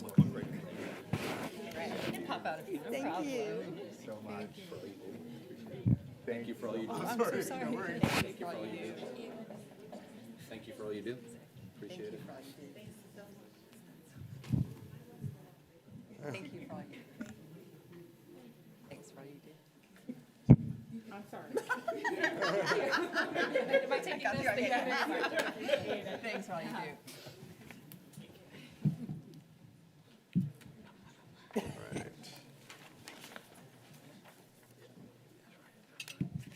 Next on your agenda, Mr. Board President, is the review of draft calendars for the subsequent 2 additional years after what the board has previously adopted under the calendar process for the 2025-2026 school calendar. These are being presented to the board for awareness and review at this particular board meeting. You'll note that these calendars were built, again, under the framework of the previously adopted 2025-2026 calendar, taking into account some key factors that consider to be influential in the development of this calendar. And that is, of course, the timing for the first day of school, state assessments, staff planning days, the use of remote learning days, St. Patrick's Day, federal holidays, including Veterans Day, and the Thanksgiving and the winter break. This particular calendar does both of them contain 180 instructional days, 10 staff planning days, 5 pre-planning days have been scheduled on these calendars, and 2 post-planning days. You'll notice also in this calendar that the use of the previously known e-learning days are now remote learning days, and they have been minimized to 1 in each semester. So there's only 2 remote learning days in each of these calendars that are being presented here for this particular draft. Of course, major breaks are scheduled at the conclusion of winter assessments and in advance of the spring assessments. The calendars for this particular calendar, or these calendars, are important to note that they were favorable at the end of the year, which created a lot of discussion at the adoption of the 2025-2026 calendar. What the allowance in these particular calendars goes, and the way that the dates flow in these forward years, is that Memorial Day is very late in the month in 2027 and 2028. So what that did was that allowed us to complete the school year and to have the 2 post-planning days before that Memorial Day weekend, which we realized was a challenge at the last adoption of the calendar. And I do want to reiterate that the superintendent in the adoption of that calendar had provided the option for remote work for teachers on that day, which additional guidance will be provided before the start of next school year on that. But this is not an issue in the 2026 and 2027 and the 2027-2028 school year calendars. So they've been provided in advance to the Board of Education, and they have been posted to board docs. Subject to the conclusion of this particular review, these calendars will be posted to the district's website for additional awareness from parents and the community at large, and then we would bring it back for a final adoption and recommendation in May. Dr. Hoskins-Brown, Mrs. Grabowski, Dr. Ringman, Mr. Williams, Mrs. Smith. Sorry. Excellent job on the calendar. I appreciate all of the things that were done to generate this draft. The only comment I have is that the only federal holiday that we did not recognize by name on here is Columbus Day. So in order to be consistent, it would probably be good if we did that, and that falls during the fall holiday. Yes, ma'am. That would be in 2026, October 12th. We will certainly make note of that. That is that extended. Also known as my birthday, by the way. Oh, and happy birthday. So we will mark that on the calendar as well in 2026. But thank you for that. We'll raise that up, and when we create our also menu that lists those days off, then that is a school, staff, and student holiday, which again is that favorable. The Senate and the teachers who provided us feedback appreciated that extended fall break there. So you really do see that's a nice 4-day weekend. That's not that's not October 12th in 26. Correct. And then also the 11th in 2027? That is what I have, correct. Okay. Yeah. You just kept referring to 2026, so I was... I'm sorry, October 12th, 2026, and then for the other calendar, it would be October 11th of 2027. Okay, so we would just list it the way we have St. Patrick's Day listed? Yes, ma'am. Yeah. Okay, thank you. Ms. Grabowski. Thank you for providing these. I'd be curious if you would, if maybe we could also get a list. I know we usually try and structure the calendar around testing days. Do we know the testing days for both calendars or only for next year at this point? Well, it's a little bit of a far-ranging look on that, but if you look back at historical actions of the state when they put out the testing windows, this falls in line with that. In fact, Dr. May is here. She may be able to comment specifically on that. We do, as a requirement of the board, we post annually at the beginning of the school year the dates of the assessment calendars. So we'll be working on that for 2025-2026 calendar, but to project it that far forward in this, we're basing it on what has been historical action of the state, which has been very consistent with those windows of assessment. Both of these calendars were reviewed by the assessment division of the school district, and were certainly applauded, particularly for the balance of the calendars. And then again, when we build these and we share with the community at large, and many ask, particularly when you get into the start of the school year, as in the why behind it is we want to provide as much academic days and instructional time for students prior to those major state assessments. Spring is a little bit different, but the window does work, and when it starts in April versus extending into May. So when you come out of spring break, you do have a little bit of a variance of time and transition for those students to get back into their educational rhythm. But I defer any technical questions on that to the assessment team and Dr. May. Well, and I think that, I don't know, Dr. May, do you have anything you want to add before I? Mr. Hediger is very much correct, and we do not anticipate any conflict. In fact, this revised calendar works very well with our typical state assessment dates. Okay. Well, and I think as we post these to the website, I think, and I don't know if they're there yet or not, but providing some of the rationale to the community about why the calendar is structured the way it is, I think is really helpful for them to be able to understand. And I think we'll have a lot of people that are happy to see the remote learning days have been reduced. And along the lines of those, I know that's something the superintendent has already been thinking about, how we re-envision what those days even look like. And I would suggest maybe that's an academic excellence committee topic that we could maybe look at sooner rather than later, before next school year, if possible. We have actually already started that process internally, meeting with principals, getting their input on it. So we should have something that we can present very soon around how we are reimagining the remote learning. Okay. And then as we post, thank you, as we post this to the website, are we going to have a mechanism for people to be able to provide feedback directly as a part of that 30-day kind of community review? Yeah, definitely. We will do that. We'll provide a little feedback window where they can provide us comments. You know, we did that with the previous calendar that was adopted, 2025, 2026 calendar. This very much is in line with what that calendar looks like as well, but with additional benefit that's for reasons that have already been stated. But we'll certainly provide that feedback mechanism and see if there's anything that is wildly different than what we traditionally hear when we get feedback on the calendar. Okay. Thank you so much. Smith? Dr. Brinkman? Thank you. Thank you for bringing two. I would love if we just kept 1 year ahead. So next year, if we could do the following year, that way we're always at least 2 calendars out. I would love for the rollout, stealing some of what Ms. Grabowski said, to have some phrasing on the landing page of these calendars discussing the re-envisioning of remote learning. So that's kind of, I mean, it doesn't have to be completely fleshed out, but it's going to be different than e-learning. You've got ideas, so does the academics, so let y'all discuss that.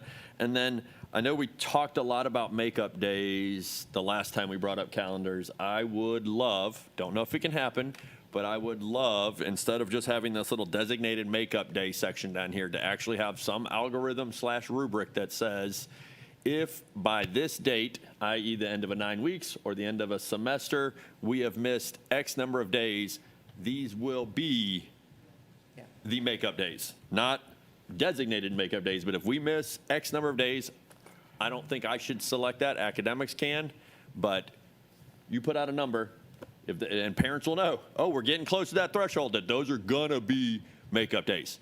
And it's just there. It isn't like we come to us as a board and we're like, now let's have some makeup days. Like, no, it's you hit another ice storm and we're out for 5 days. If that's the number, boom, 2 of those have to be made up. And these are the days that are getting snatched for the first half of the year. And if it happens in the second half of the year that a hurricane decides to visit us and we miss that many days, I don't know, something that almost takes it out of our hands because we've already stated it so long ago that it's not like well, we don't want to do it this year. It's just, it is, if this, then this. Yeah. But I don't know if, I'm not speaking for the board. That's just Brinkman. I think I got 4 votes in me. Maybe. I got cookies. Oh, yes. Mr. Hediger and I have already spoken about this, but I just wanted to mention it briefly. Since we have an extended pre-planning for the next couple of years here, where we have 5 days, typically one of those days is for district planning. We do, PL activities. As you know, even though they're planning days, a lot of times those are used for meetings and trainings and a lot of activities. So I would love to see, because through our Senate, as you probably have heard me say many times, one of our goals is protected planning time, and to hopefully indicate that on the school year calendar. And so as a possibility to designate one of those pre-planning days as protected planning time, so that any meetings or trainings would not be scheduled on that one day, so at least there's some time that is not interrupted with other activities. Anyone else? Dr. Tanya Howard. I won't repeat anything that everyone has said. I would just like to say that the highlight of these calendars is having a fall break. As a retired teacher, there was no such thing during my tenure of a fall break. Not even that, we didn't have a spring break. Our spring break consisted of Good Friday and the following Monday. So this is excellent for teachers to have fall break, then they have the holidays around Thanksgiving, then they have the winter break, and also a spring break. So this is just awesome for our teachers. They need this respite time.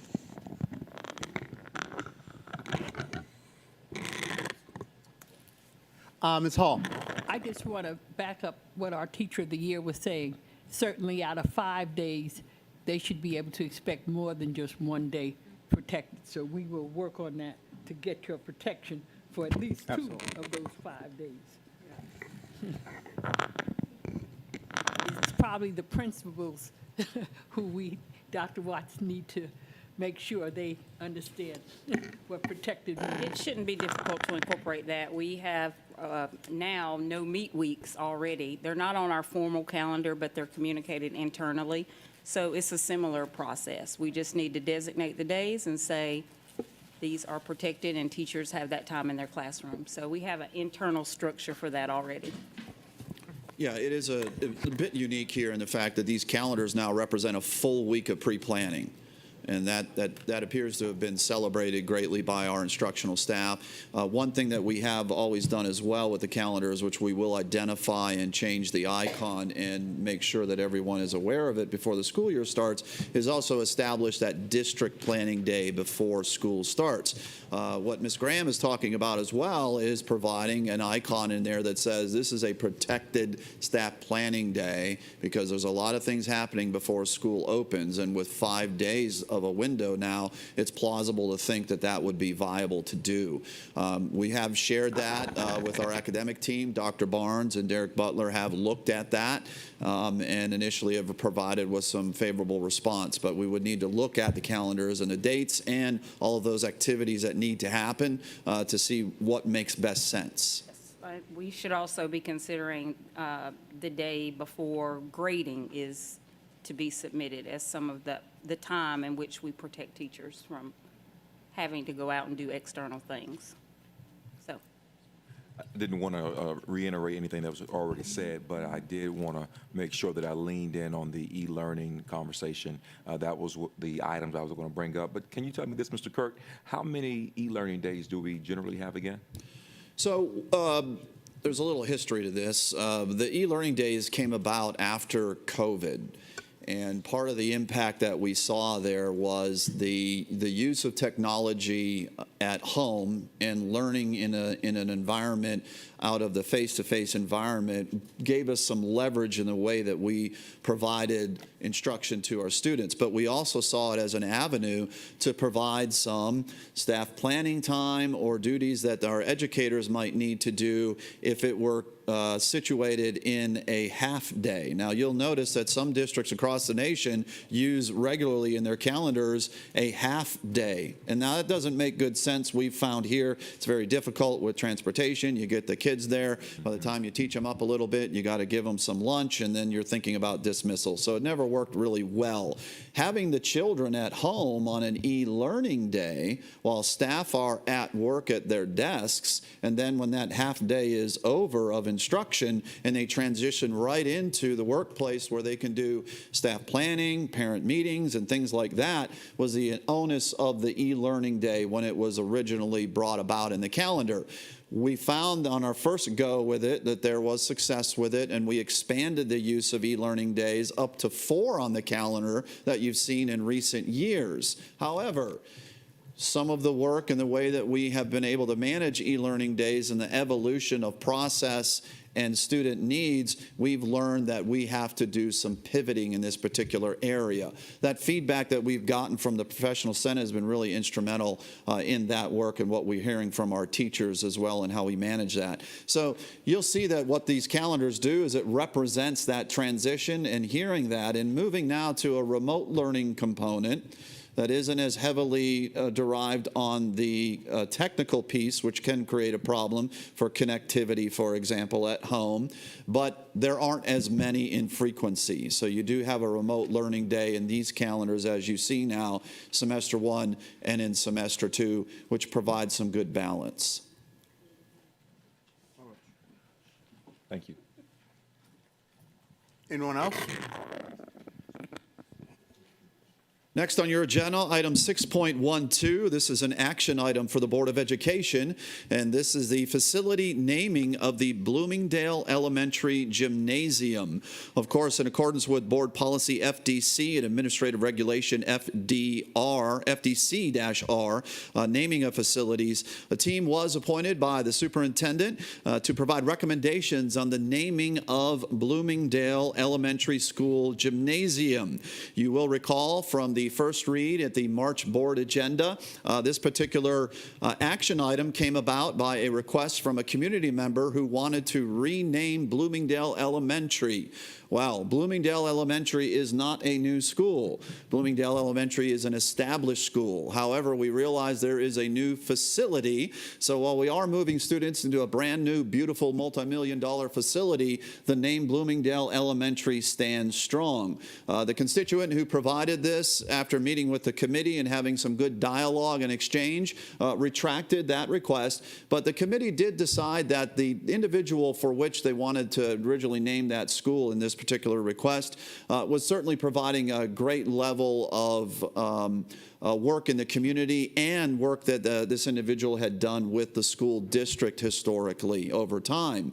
So they decided to memorialize that name and recognize it appropriately by renaming the gymnasium under this, in honor of this individual. So the first read has been done. Information has been provided by the board. There was some discussion in May. Now comes your action. So in accordance with board policy that does state, before adopting a name for a facility or a portion of a facility, the name shall be presented to the board at one meeting and voted on the board at the next meeting. The committee has unanimously agreed that upon the opening of the newly constructed Bloomingdale Elementary, that the gym be named after Dr. Ronald Wayne Bland.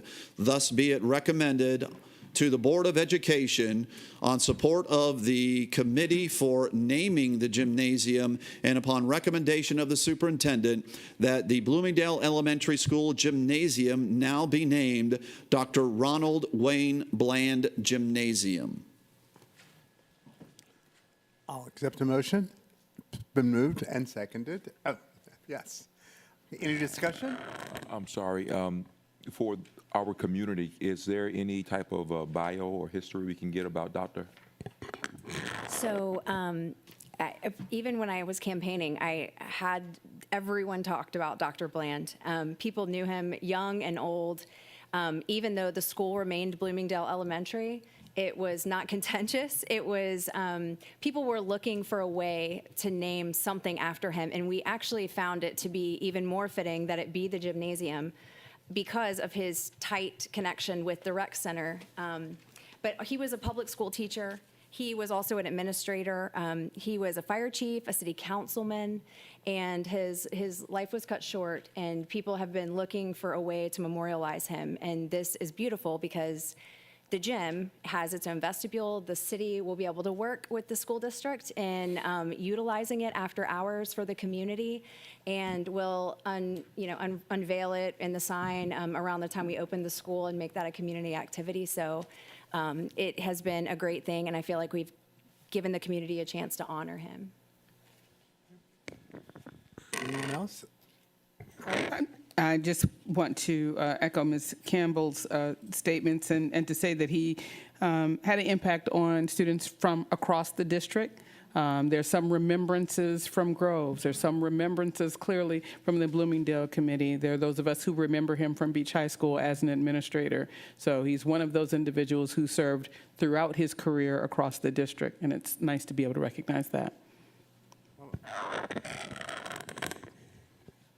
Anything? Oh, no, I just wanted the community to know. Yeah, absolutely. Okay. All right.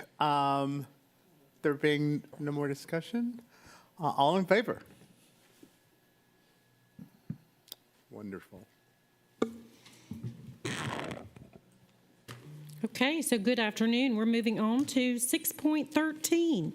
So on behalf of the Division of Operations and Department of Transportation, partnering with the Office of School Leadership Division, we bring for your consideration a SEC PSS bell schedule modification for next school year 25-26. The following bell time modifications are proposed to accommodate school movement due to construction projects. These bell time adjustments are needed to support transportation and route updates for swing site schools and to return Bloomingdale Elementary to the elementary schedule as it has been on the adjusted schedule. So the recommendation is for Bloomingdale to return to the 9:15 to 4 p.m., the Jacob G to go to 8:45 to 3:30, and Georgetown K-8 to go to 9 to 4 p.m.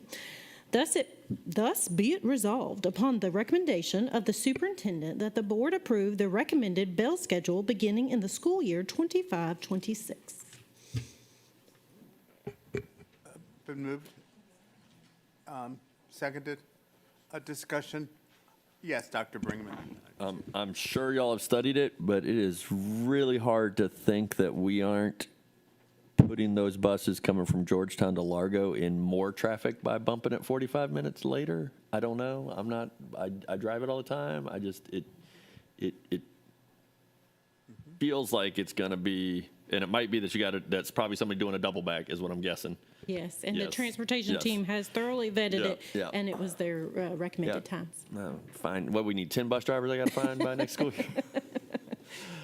Yeah, we'll see. Those kids, give them back their screens for that long bus ride home, because they're going to be sitting on They'll be sitting on 204 for a while. Mr. Catchbar and then Dr. Howard Hall. It's time for my annual plug and complaint about our bell times and calendar. Men from me. Wow, y'all don't even know what I'm going to say. Yeah, we do. Okay. So one annual plug for looking at a contained feeder system, K-12, where we don't just do our traditional calendar, but do whatever the trendy term for 12-month school is now. Not year-round school, but continuous learning, 6-8 weeks on, 2 weeks off, et cetera. I continue to think we should look at that at least as a choice within our system for parents who want to do that K-12. And then second, yearly I look at research that says high school kids should be starting school later and elementary kids should be starting school earlier. We do the opposite. I understand and I know there are practical considerations like childcare, after-school activities, work, et cetera. But if we want to focus on the best learning, we should take a look at our bell times. And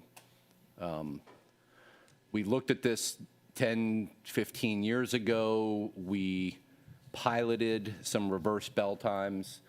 In my humble opinion, it was not a well-modeled or well-operated pilot. I think it's time to at least have another conversation about that. And with that, I will probably support this anyway because of all of the hard work put in to make this work. I guess tangentially, I will mention we continue to have transportation issues. At our retreat a year and 2 months ago, or a year and a month ago, we talked about some temporary solutions like smaller buses, et cetera, but also talked about really trying to tackle transportation this budget cycle. I'm looking forward to that, this budget cycle. And I know there's some staff looking at each other like, what the heck's he talking about? But it's a interconnected issue and an interconnected conversation. So I appreciate the hard work that's gone into this. I think we're doing the exact opposite of what we should be doing. Dr. Howard Hall. Yes, my question is regarding Rice Creek. I know that last year there were some concerns about starting at 9 o'clock due to district-wide professional learning and also due to the sporting events, since some schools, especially when there's football season, basketball season, the majority of the schools starting at 7:40, getting out at 2:20, I guess what it is. Yeah, around that time. And these schools, Rice Creek, for example, in Georgetown now, starting at 9 o'clock.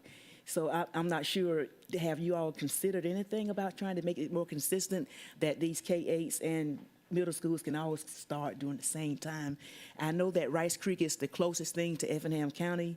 We're way out, but it does pose problems, I knew, because they have so far to drive in town when there's a game, and they released at 4 o'clock, so that's been a concern.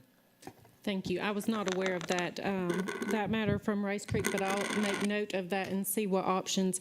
For Georgetown, their swing is just because they're going to the swing site. Ms. Hall? I championed continuous learning for my first 4 or 5 years on the board and then kind of gave up. I'm so happy to hear you bring it up again and resurrect it. And again, Mr. Moss, there's another challenge for a workshop to fully look at that again would be a wonderful All thing. for it. And pilots do help us. So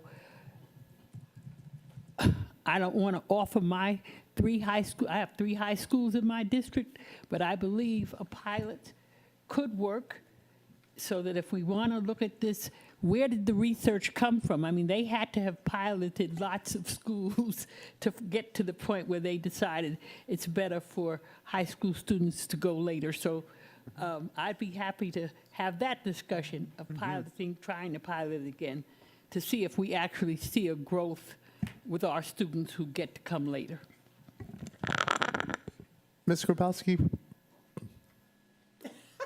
You just expect me to say something, right? Yeah, you just had that look.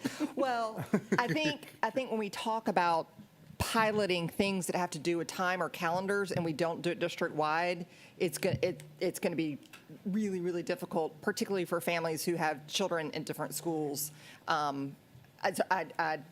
appreciate the idea, but I think one of the challenges, and I was not on the board when we piloted the different times before, but I think one of the challenges was if you didn't have the districts around you doing the same thing, and a lot of it was driven by athletics, that the timing just made things difficult. So that maybe that was the look on my face of, I think it would be. But I do think, both of those points are worthy of a more in-depth conversation for sure. Anyone else? So my understanding of the studies that were done about start times for high school versus elementary were studies based on physiology. Based on the physiology of high school students versus elementary kids. Including sleeping patterns.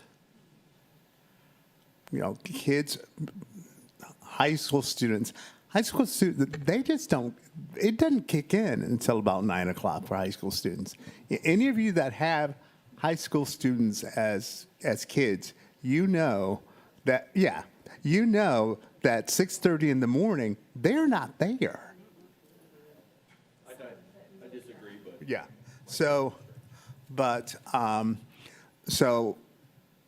I would like for us to go back and look at that again. Let's not fight physiology. So, all right. Mr. Smith. Oh, okay. Go ahead. I was going to say it kind of speaks to the idea of preparing them for the real world as well in some regards, trying to possibly wake them up and get them in the mode of going to work earlier. I believe that is a jump start. But I do understand your statement, but I also believe that it's 2 ways of looking at Absolutely. it across the board. Now, the other side of that for elementary kids is they check out at about 2 o'clock. So having elementary kids in school past 2 o'clock. Those last 2 hours? So. Yeah, so it's just something I would just like for us to look at that again. Okay, moving on. Okay, so now we're moving on to 6.14. So, Oh, we didn't, I'm sorry. Oh, I'm sorry. We need to vote on the bill schedule. My apologies. Okay. It was already moved and seconded. I'll close discussion. All in favor?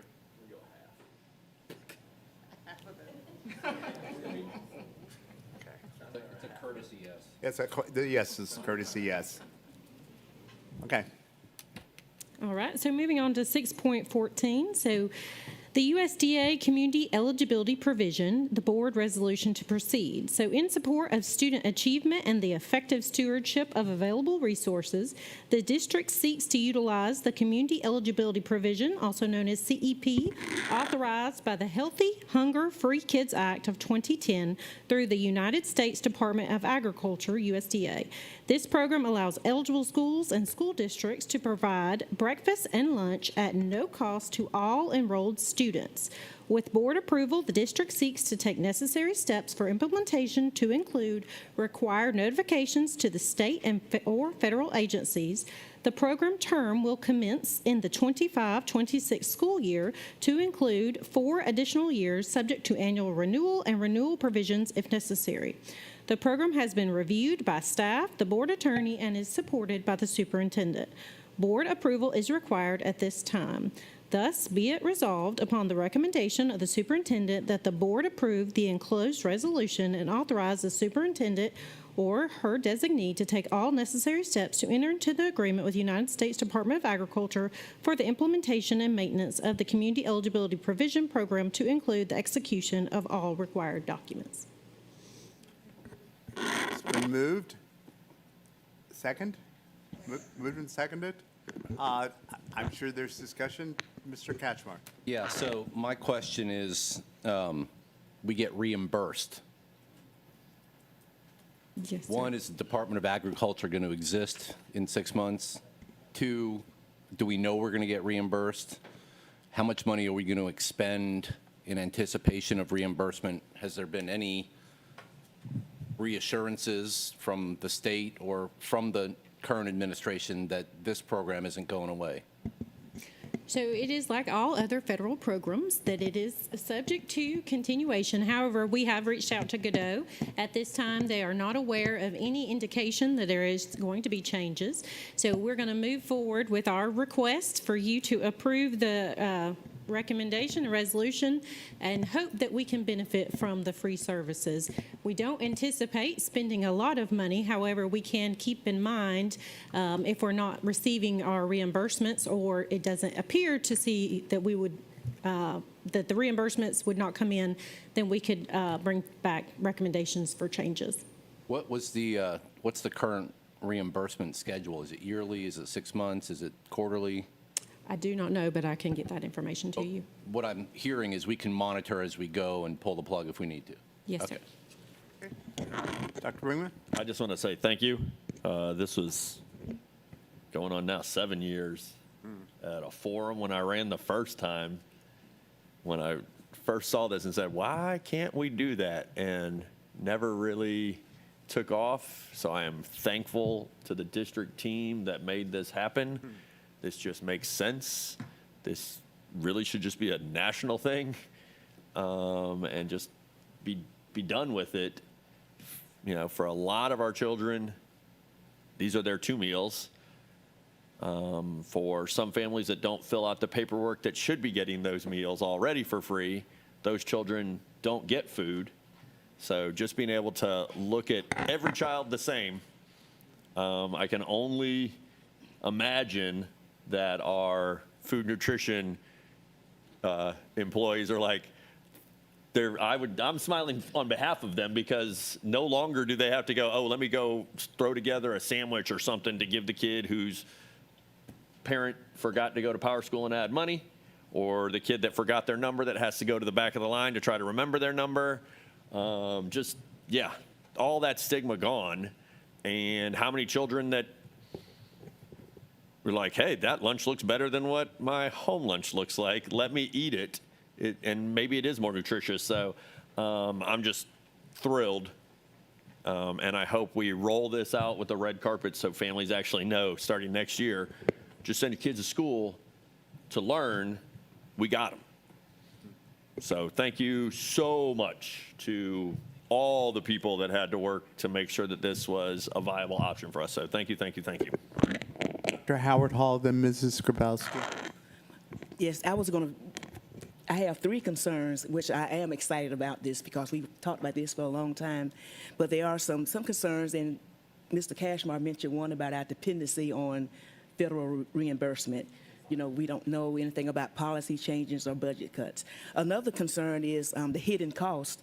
If we have an influx of students that normally don't eat breakfast and lunch, and they begin to eat more breakfast and lunch, the hidden costs such as supplies, purchasing additional supplies, possibly maintaining the equipment that we have, or purchasing more equipment, and also employing more staff, hiring more staff. So those are some hidden costs to consider.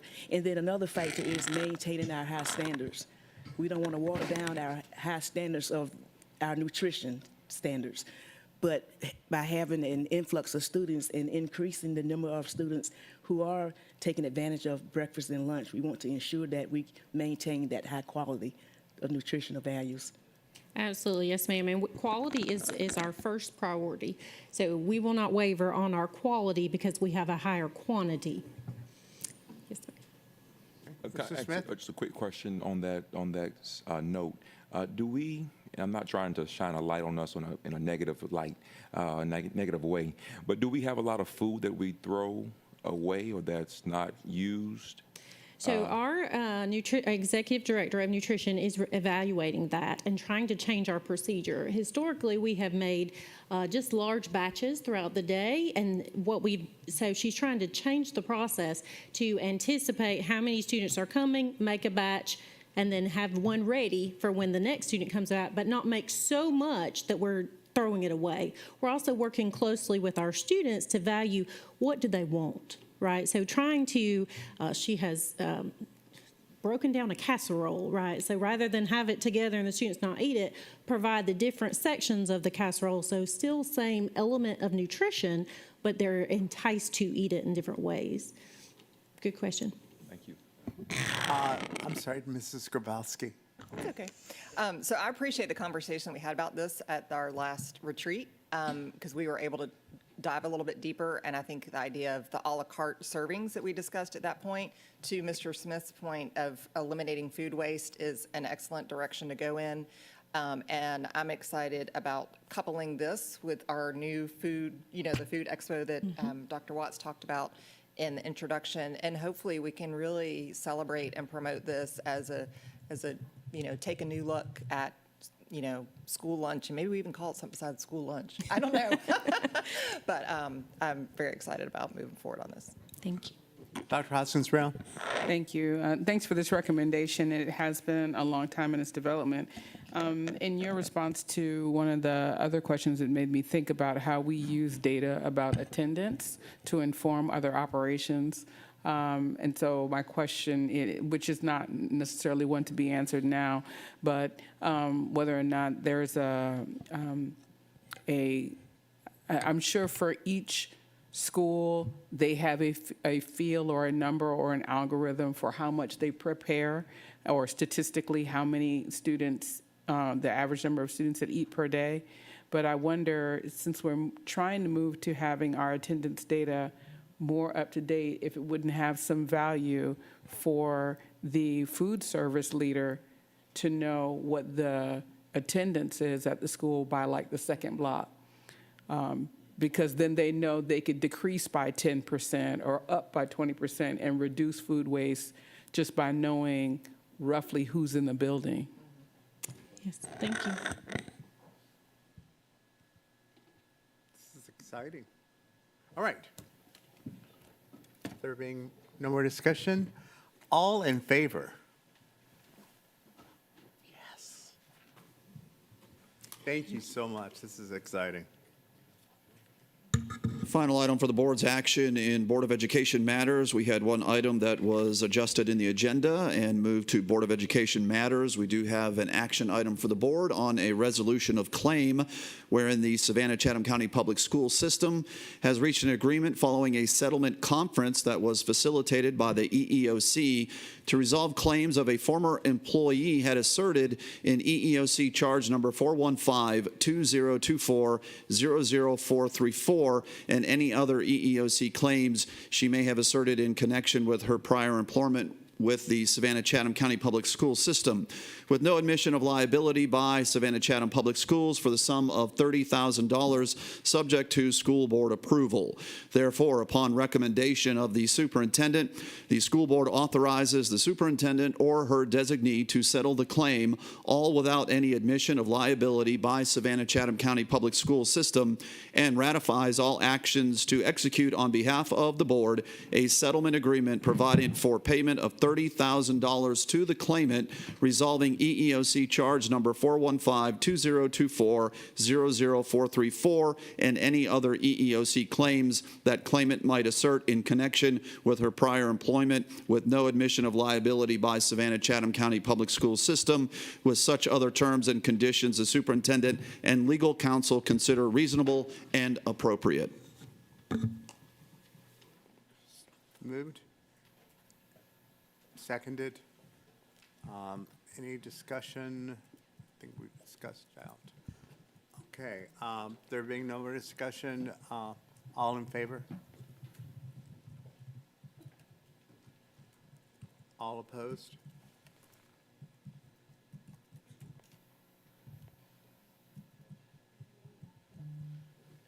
So what was it? Okay. 5 for yes or no. 5 for yes or no.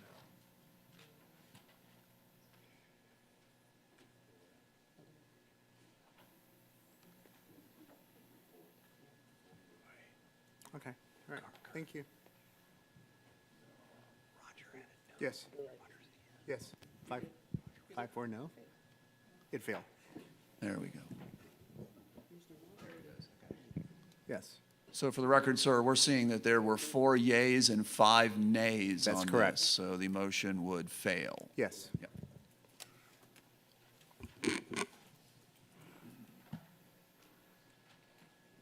That concludes the Board of Education matters. Passing over the consent agenda to the board president.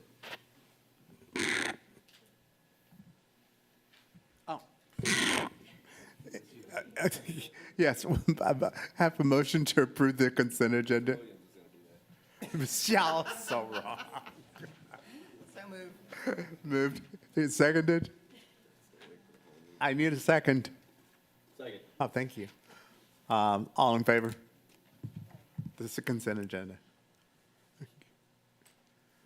All right. Opposed? Abstaining? Thank you.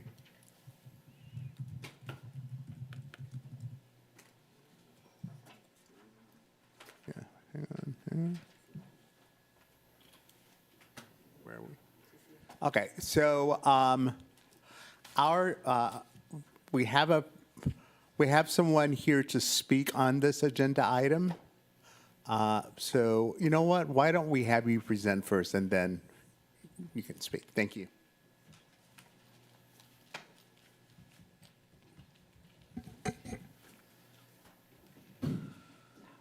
Oh no, that doesn't sound good.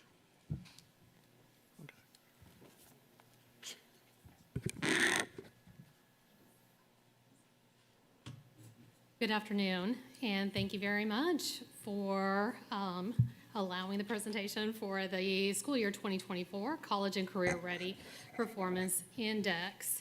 So as you know, this is a key performance outcome aligned with our district accountability system. Advance. With regard to the CCRPI, in school year 2023, the overall score was eliminated, and what we have are the 5 components that you see before you. Content mastery assesses whether students are achieving at the level necessary to be prepared for the next grade, college, or career. Progress measures how much growth students are demonstrating relative to academically similar students. Closing gaps measures whether students, all students, as well as student subgroups are making improvements in achievement rates. Readiness measures students participating in activities preparing them for and demonstrating readiness for the next level, college, or career. And graduation rate, which applies to high school, reflects whether students are graduating from high school with a regular diploma, 4-year cohort, or within 5 years, the 5-year cohort. When we look at the CCRPI components as well as their individual indicators, all are rated on a scale of 0 to 100. Content mastery assesses performance achievement within 4 subject or content areas: English language arts, ELA, mathematics, science, and social studies. Progress is assessed with regard to ELA growth and mathematics growth, as well as progress toward English language proficiency for our English learner students. Closing gaps has to do with meeting achievement improvement targets. One thing to note is that the closing gaps formula was revised such that the baseline performance in school year 2022 is subtracted from 90. Previous to this revised calculation, it was 100 minus the baseline multiplied by 0.03. That improvement target based on the 2022 baseline is in fact in place for a 5-year period. And we'll talk about what the implementation of math standards last year indicated with regard to this when we get to that indicator. Readiness at the elementary and middle school levels indicates at or above grade level reading, student attendance, and beyond the core. At the high school, readiness comprises the reading indicator, student attendance, accelerated enrollment, pathway completion, and college and career readiness. Graduation rate is a weighted formula that takes into account both the 4-year adjusted cohort graduation rate as well as the 5-year adjusted cohort graduation rate. Advance.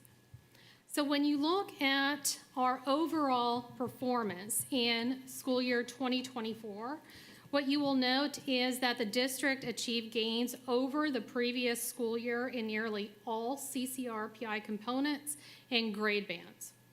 Specifically, the district improved content mastery and readiness in all grade bands. District progress declined in elementary, but rose by nearly 9 points at both the middle and high school levels. The district's CCRPI graduation rate did decline by just over 1 point due to a decrease in the 4-year adjusted cohort rate. When it comes to the comparison with the 7 other districts that comprise our comparison group, SECPSS outperformed all in every grade band and for all CCRPI components. The district performance did fall below the state in content mastery, readiness, and elementary level progress, but we met or exceeded state performance in all elementary and middle grades progress, closing gaps at all grade levels, as well as the graduation rate. So when we look at each of the indicators, we come to content mastery first, advance.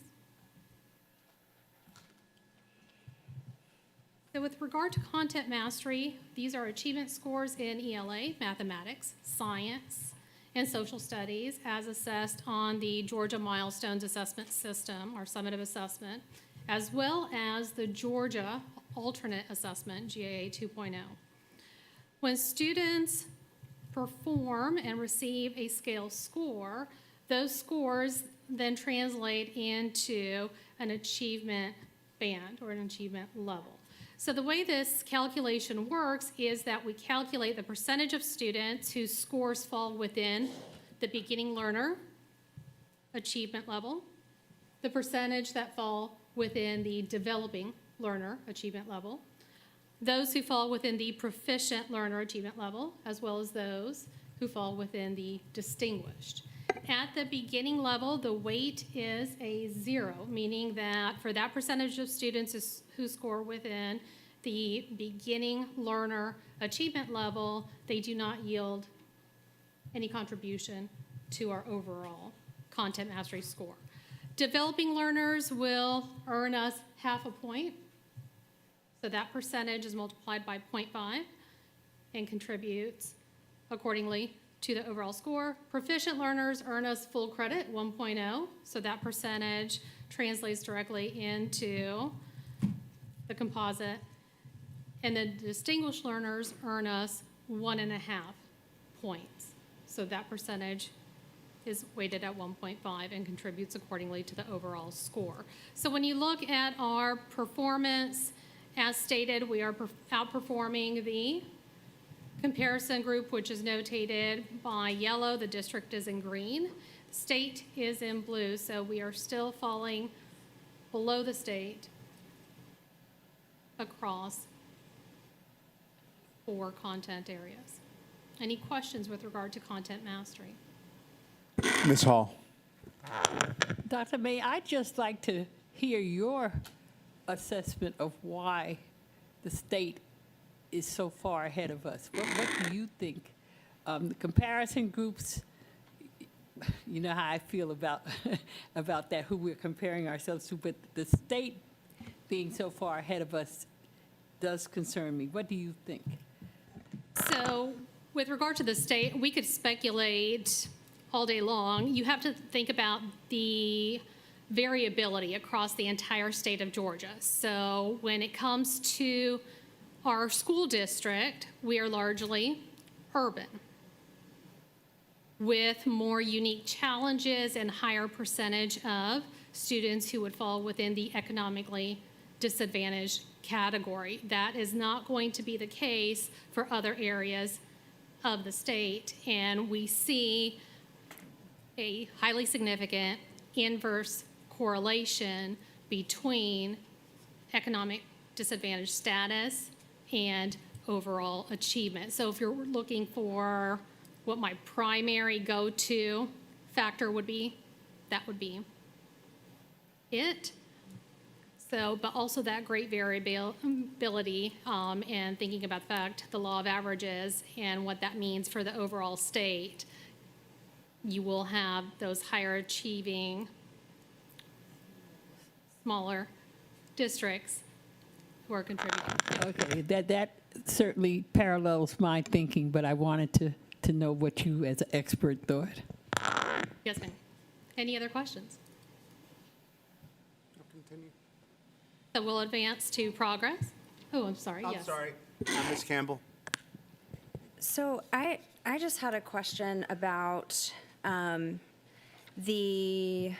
know we've talked about standardizing the rigor and stuff across the district, and this sort of made me think of it because it looks like I guess Ms. Hall just mentioned as well that the state seems to be outpacing us on a lot of these levels, unfortunately, but our graduation rate is, like, we're just doing great in that department, but it seems to me like that should be closer or lower than the state average if we're not doing as well in content mastery or progress. Is that incorrect? So you have to look at the criteria for graduation. So with regard to meeting the exact state mandated criteria for high school graduation in the state of Georgia, our performance accurately reflects meeting all of those.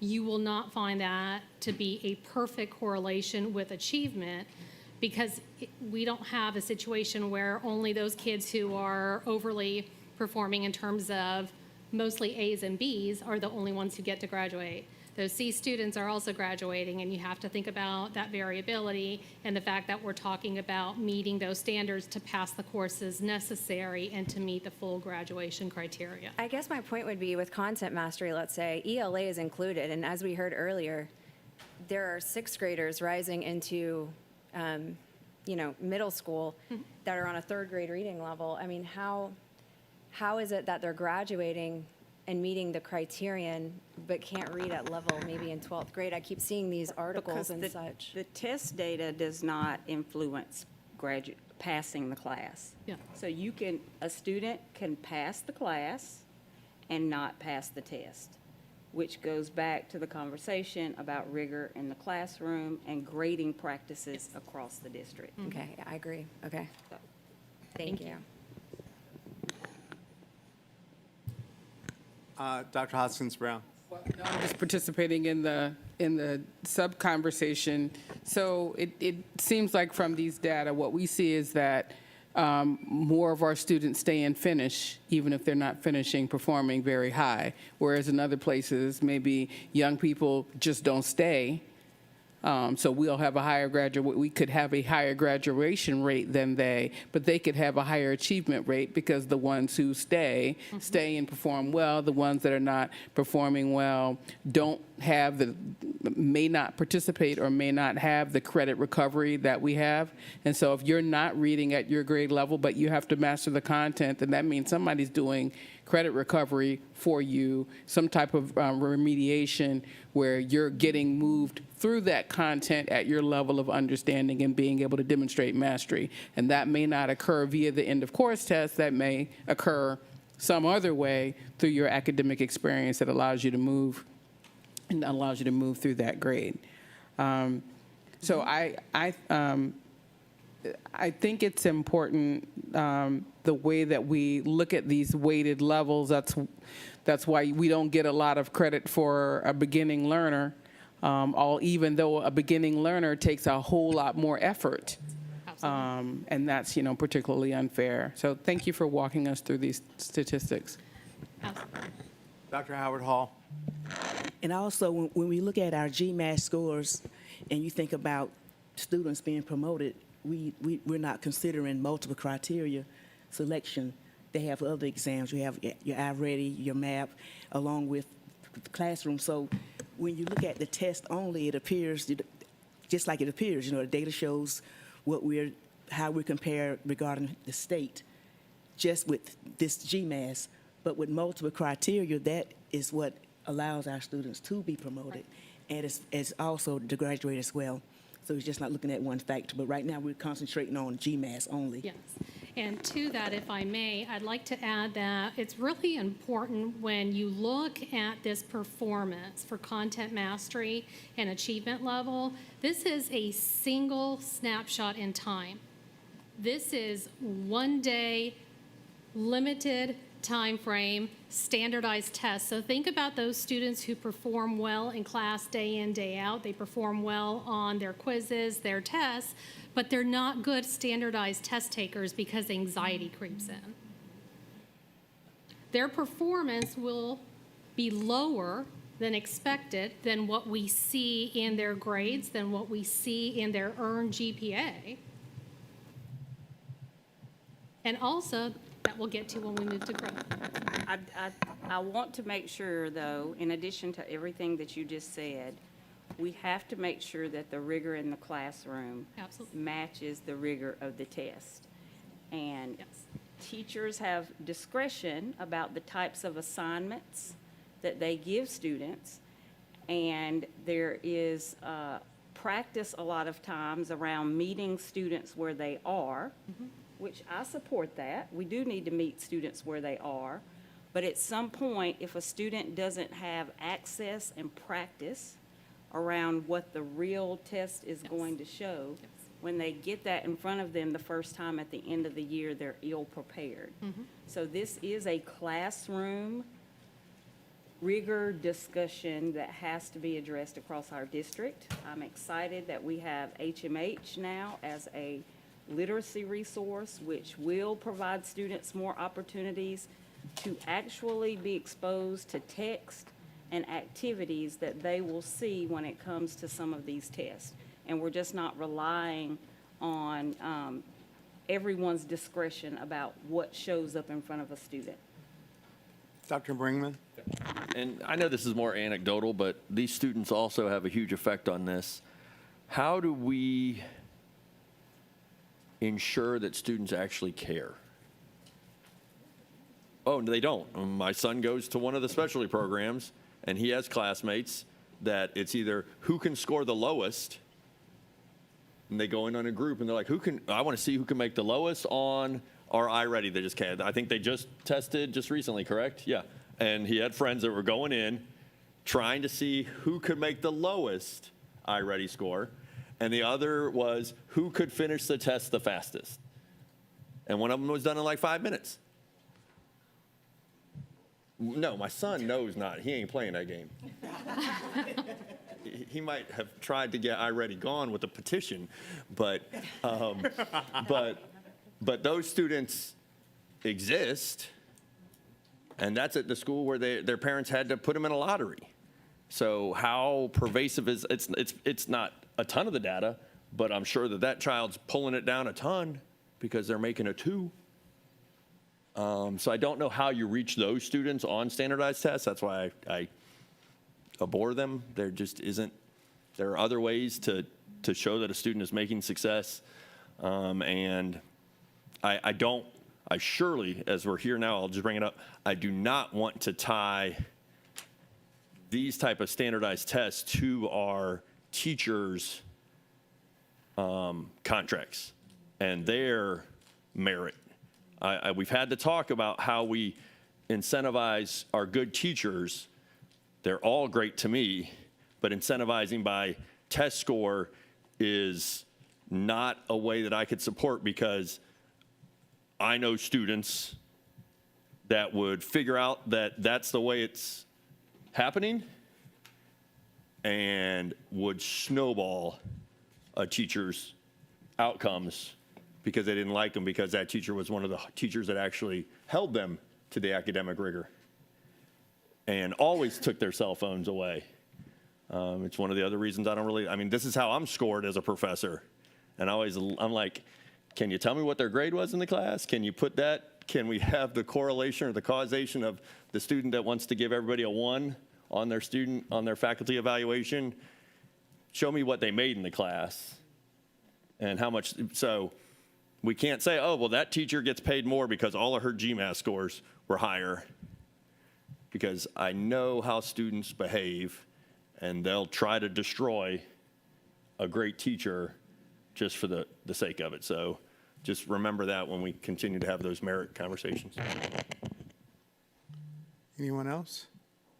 Okay, I just have one comment.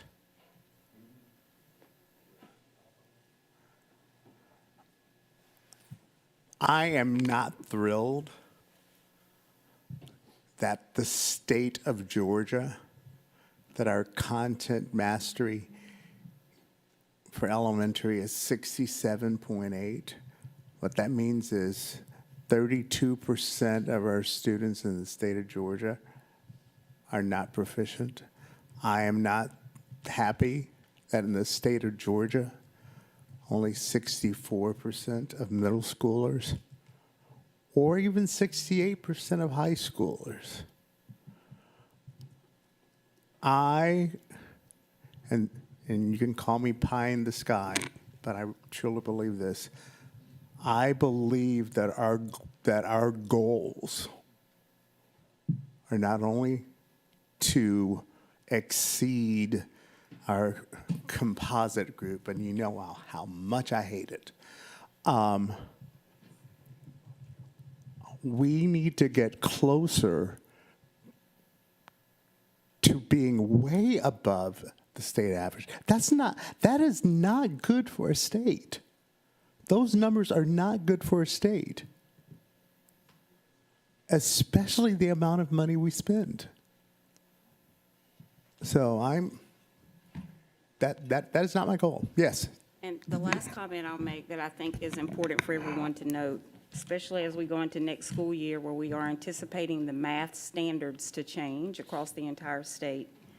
Anytime you see a change in standards, a change in the way the test is written, you can have the exact same students with the exact same teachers doing the exact same things, and because the rules changed, you're going to see a decline. So I'm not hoping that, I am anticipating, I guess is what I'm saying, next year, when we look at this data, you're going to see performance drop across the entire state. And I want to remind everybody that that's not because something changed in this district.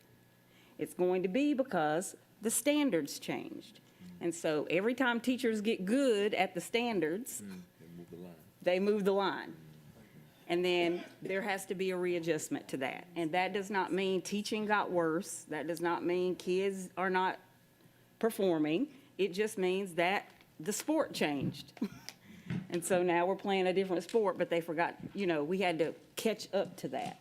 So there are so many dynamics that go into interpreting this data. I caution anyone who is simply looking at a number and making an assumption about a child, a school, a district, or this state. There are so many things that go into it.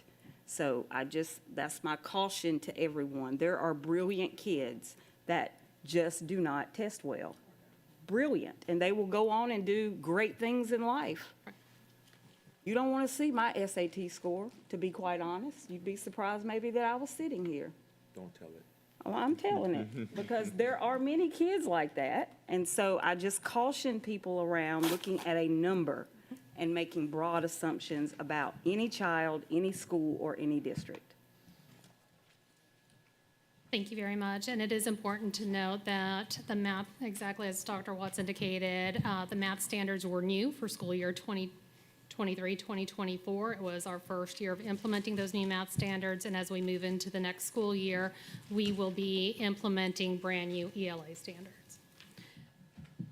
But as we move to the next two components, I want you to really focus on where we shine and where I think the bright spot really is with regard to our discussion with content mastery. So as we move to the discussion of progress, what we see is that our growth is significant. Progress measures growth in both ELA and mathematics, and they're based on student growth percentiles that are calculated as long as we have scores from the previous years. We also look at how well English learners are progressing toward English language proficiency on the Access for ELLs. With regard to this weighted formula, growth in ELA and math both account for 45% of the overall score, and progress toward English language proficiency counts for another 10%. One thing I do want to note and make everybody aware is that we must have an EL subgroup of at least 15 students, and those students have to have 2 consecutive years of Access for English learner scores, and they both need to be in the state of Georgia. If one of our schools does not meet that criteria, what that means is that their weighted score will be a 50% simply based on ELA and math. So any questions with regard to our overall performance? As you can see, we have strong growth across all 3 grade bands. Yes. And this is just thinking philosophically about these data. There was a story on NPR earlier this week that was talking about grade inflation. And so I believe in our growth. But as devil's advocate, has anyone studied the rate of growth or the progress of growth that is indicative of fraud? Like when growth is truly growth, or when growth is manifest of grade inflation, or whatever other form of data manipulation there is, or what they used to call social promotion. I am not aware of that research specific to K-12. I can definitely look into it. but with regard to the way this progress score is calculated, please understand that what's happening with these SGPs and the calculation here is that we're matching students with their academically similar peers, meaning that we're looking at performance from the previous year. So let's say this third grader scored at 520, then we're just looking at the entire group of students in the state of Georgia who also scored at 520. And then how do they do in 23-24 as compared to 22-23? Does that make sense? So if our third grader who scored 520 in the next year scores a 580, they will probably, and this is just me projecting, will hit somewhere between the 80th and 85th percentile of performance, meaning that they are outperforming, progress-wise outgrowing 80 to 85% of their academically similar peers who may have stayed the same, some may have declined year over year. So that's where this data comes into play. Okay, so just to make sure that I'm clear, all of these bars in this histogram being similar is not only encouraging because we're kind of on par with our colleagues, but it also, if SCCPSS was being compared internally and the comparison group was being compared internally, and the same for the state, then if there was something kind of weird happening that was not a natural progress of the student, Right. then our growth could be abnormally high or abnormally low. That's where you would see the fraud Yes, but it or would be, inflation. yes, but keep in mind, this is just a single data point assessment across, and the comparison is being done from one school year to the other.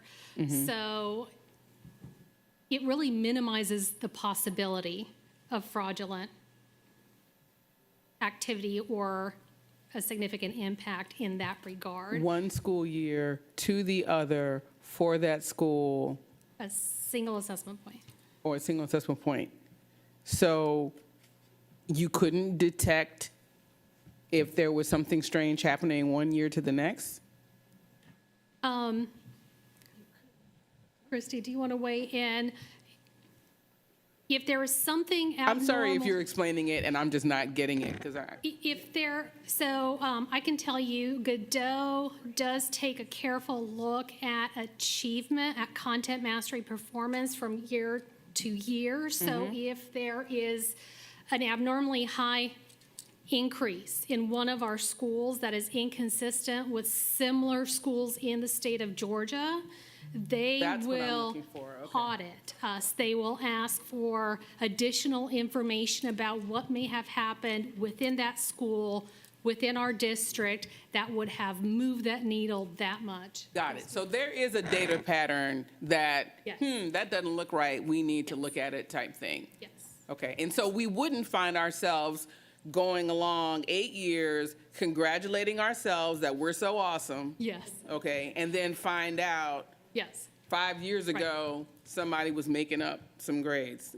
That would be triggered, and we would have an academic program audit by.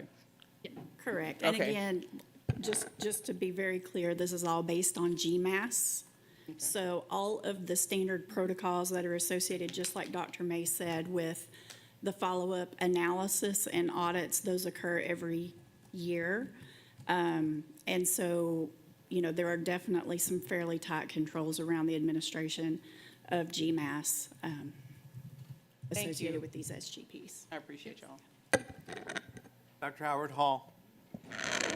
When we look at our content mastery and then we see the progress with, we see the data for our progress and closing the gap, can that be used as some type of correlation to explain the graduation rate?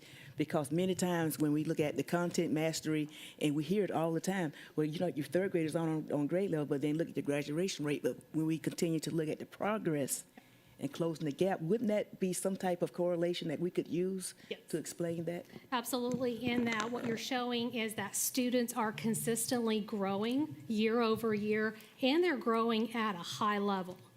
we're not talking about progress that is 50th percentile or lower. We're talking about progress in the mid-80s to over 90th percentile.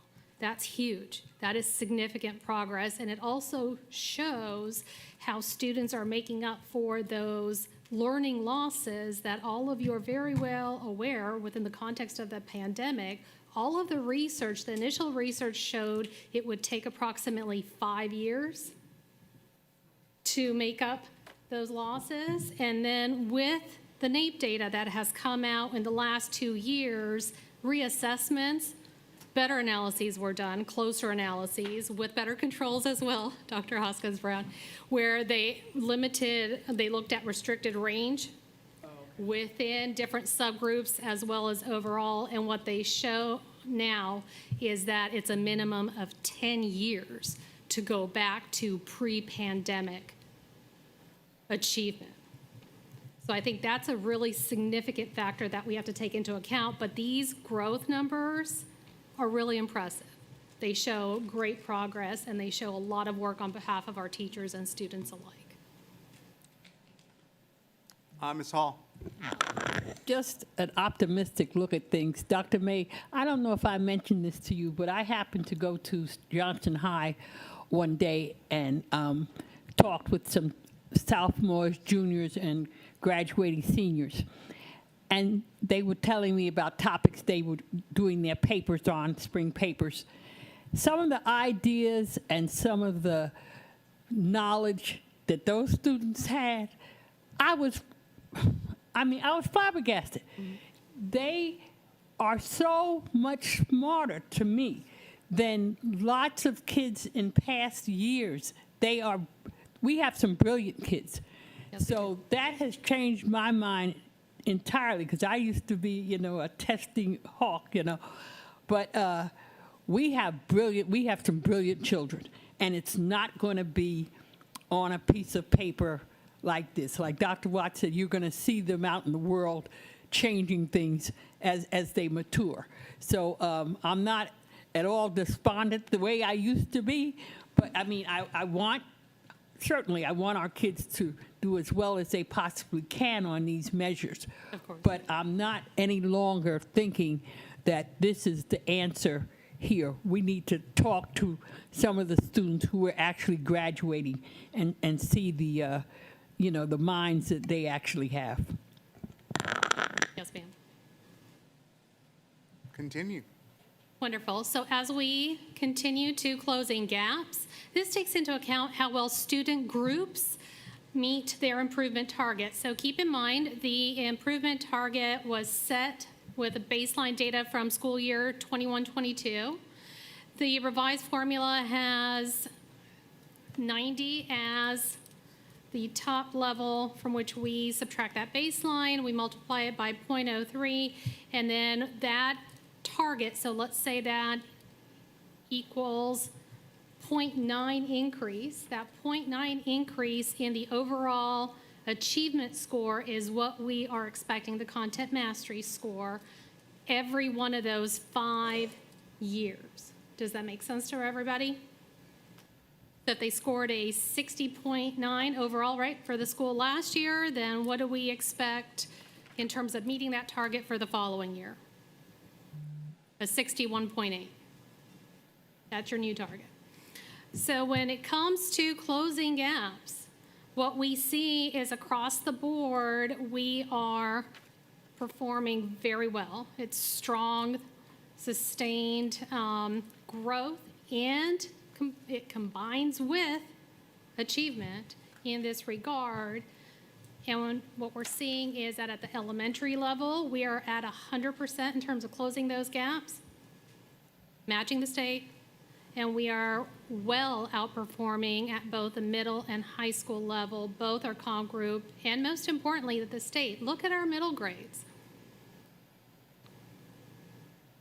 Any questions on this data?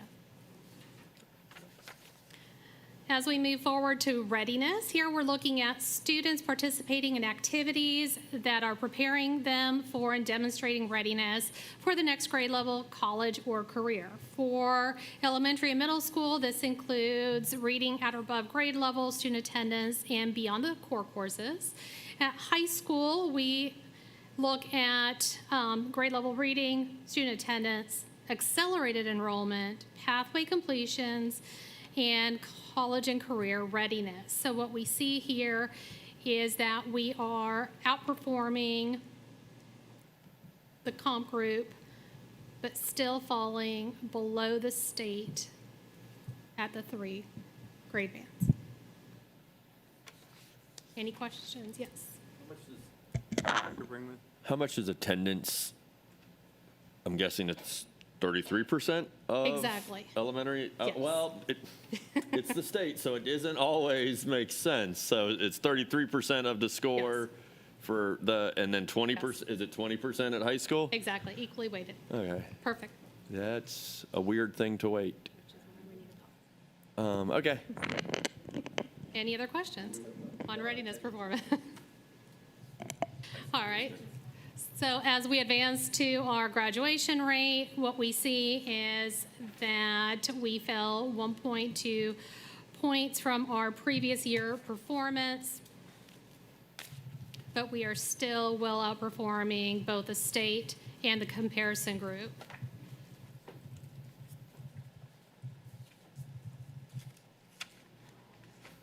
Any questions on this? All right. All right, good afternoon. I get the privilege of speaking to you about some of our continuous improvement strategies that are ongoing throughout this school year.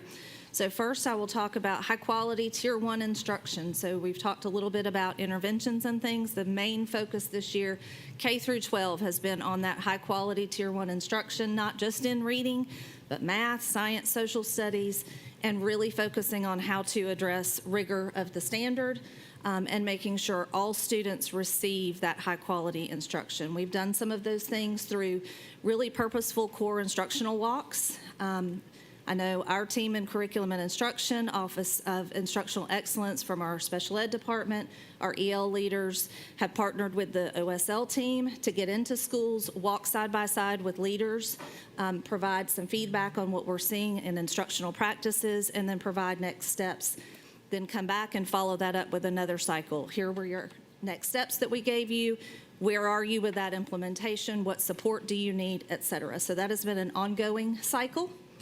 Principal coaching from the Office of School Leadership, our network superintendents and school support officers have had ongoing coaching cycles with their principals where they review data and again get into classrooms and talk elbow to elbow about the instructional strategies that are being implemented within their building.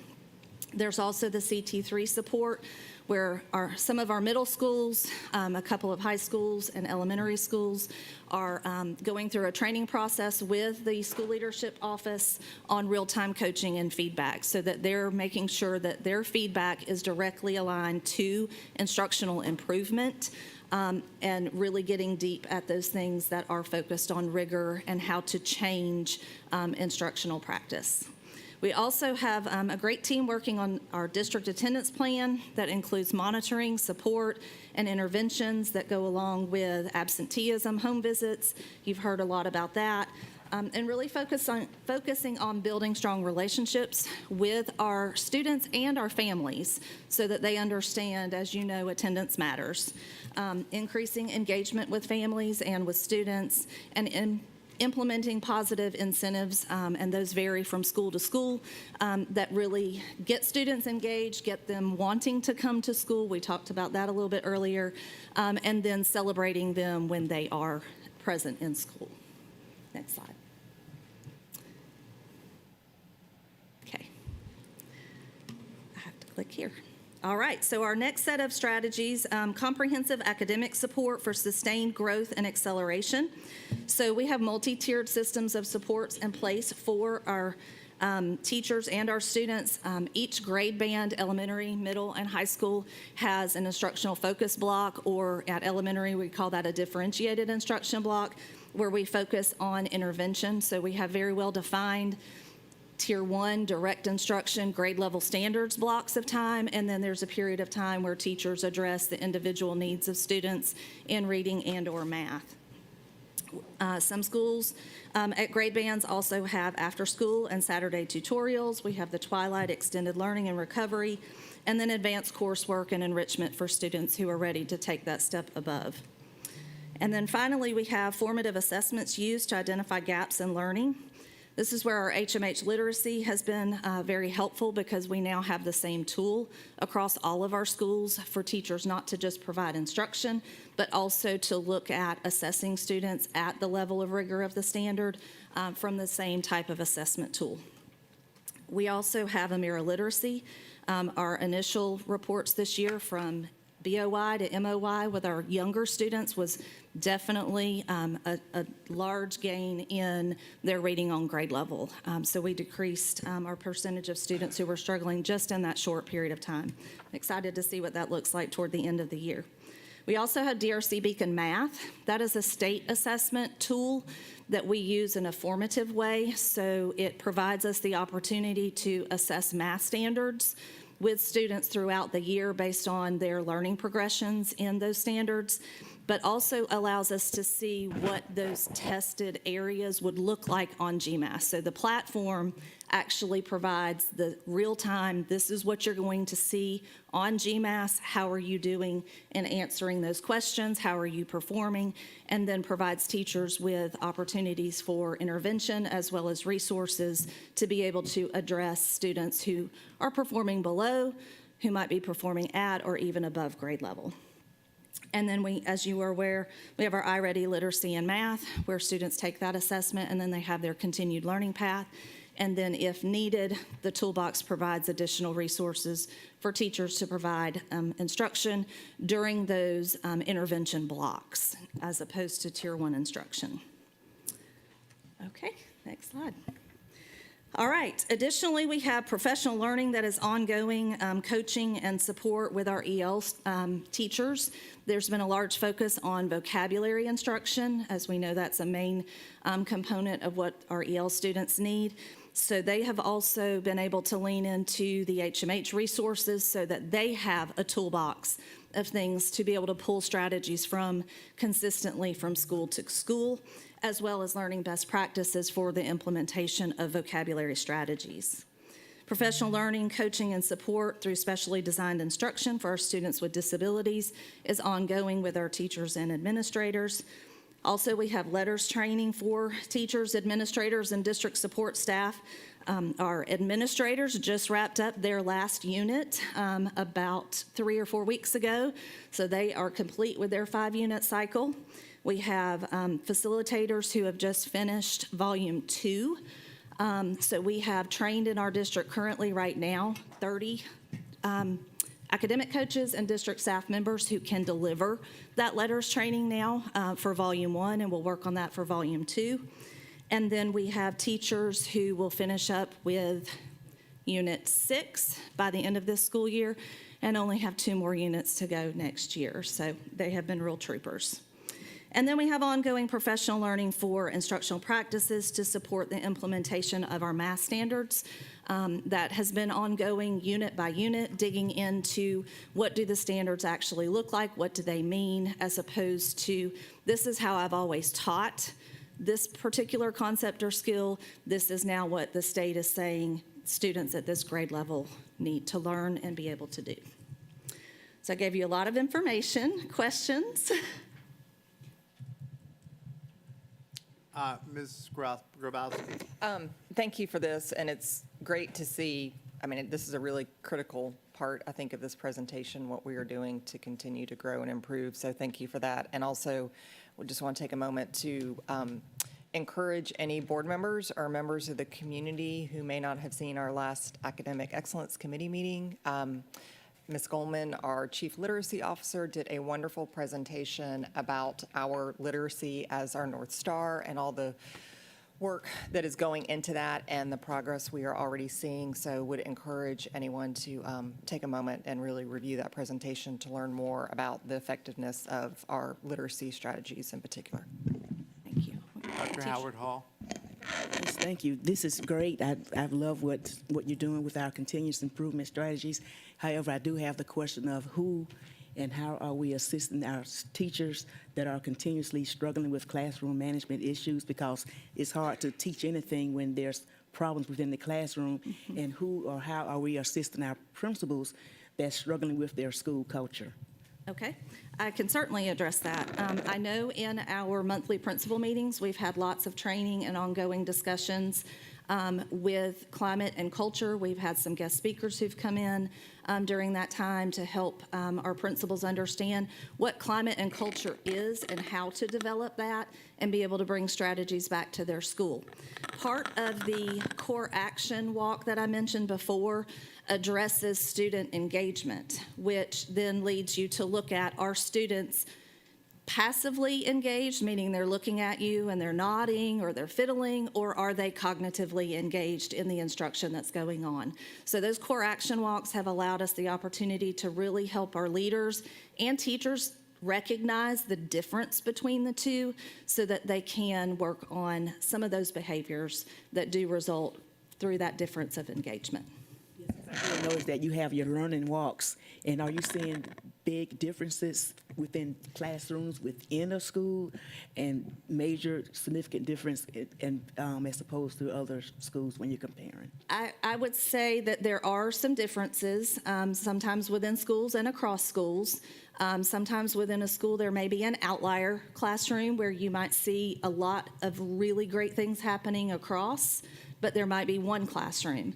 But one of the things that has been really helpful with those climate and culture discussions during the monthly leadership meetings is that our principals are able to engage across buildings, across elementary, middle, and high school, and be able to share out strategies and best practices.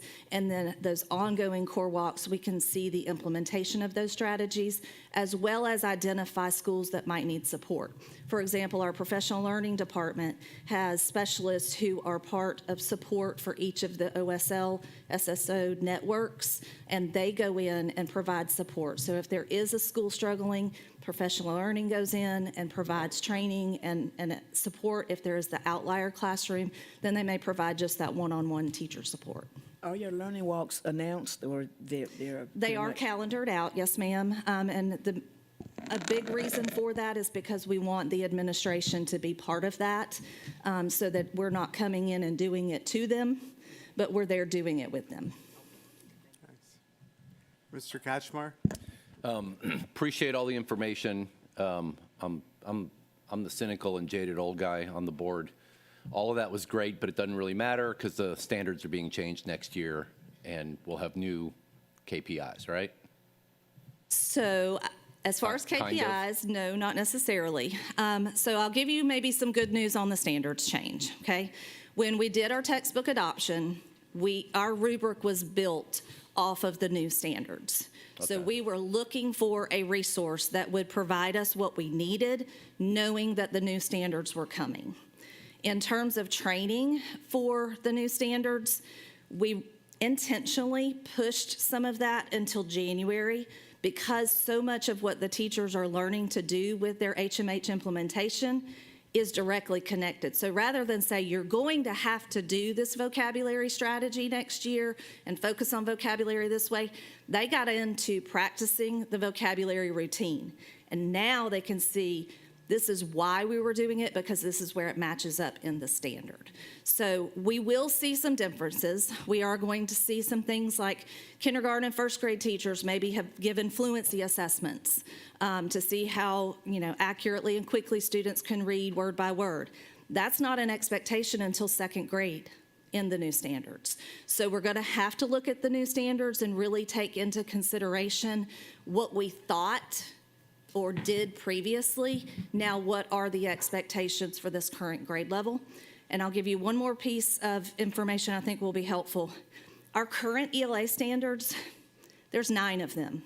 There's 9 at kindergarten, there's 9 at first grade, there's 9 all the way through high school. and they change with 1 to 2 words.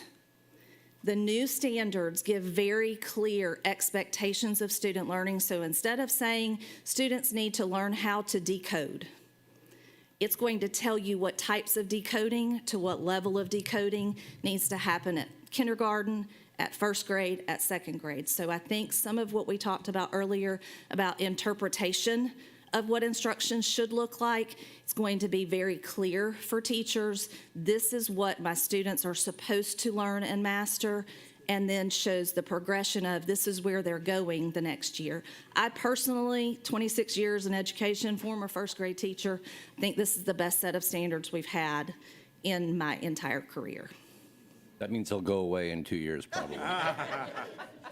Please, no. So I know. So I really appreciate that. And these are, I'm going to make 2 kind of philosophical comments, and these are another workshop/learning opportunity. So we always talk about the standards are changing. I'd like to know how. Sure. So for example, is it, we think students in 7th grade should know the Pythagorean theorem. We're moving that to 5th grade now. Well, of course you're going to be lower next year because those kids haven't built on the knowledge necessary to get there. So is there what's the process for changing the standards? And is it just moving the grade level upon which certain things should be known how to be done? Or is there actually a well thought out, educationally based process for changing the standards, or is it kind of random?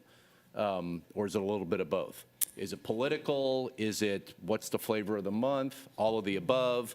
I'd like to know more about that because this dovetails into my second comment. I've been on the board 14 years. Just about every year, so the greatest movement I've seen is our graduation rate.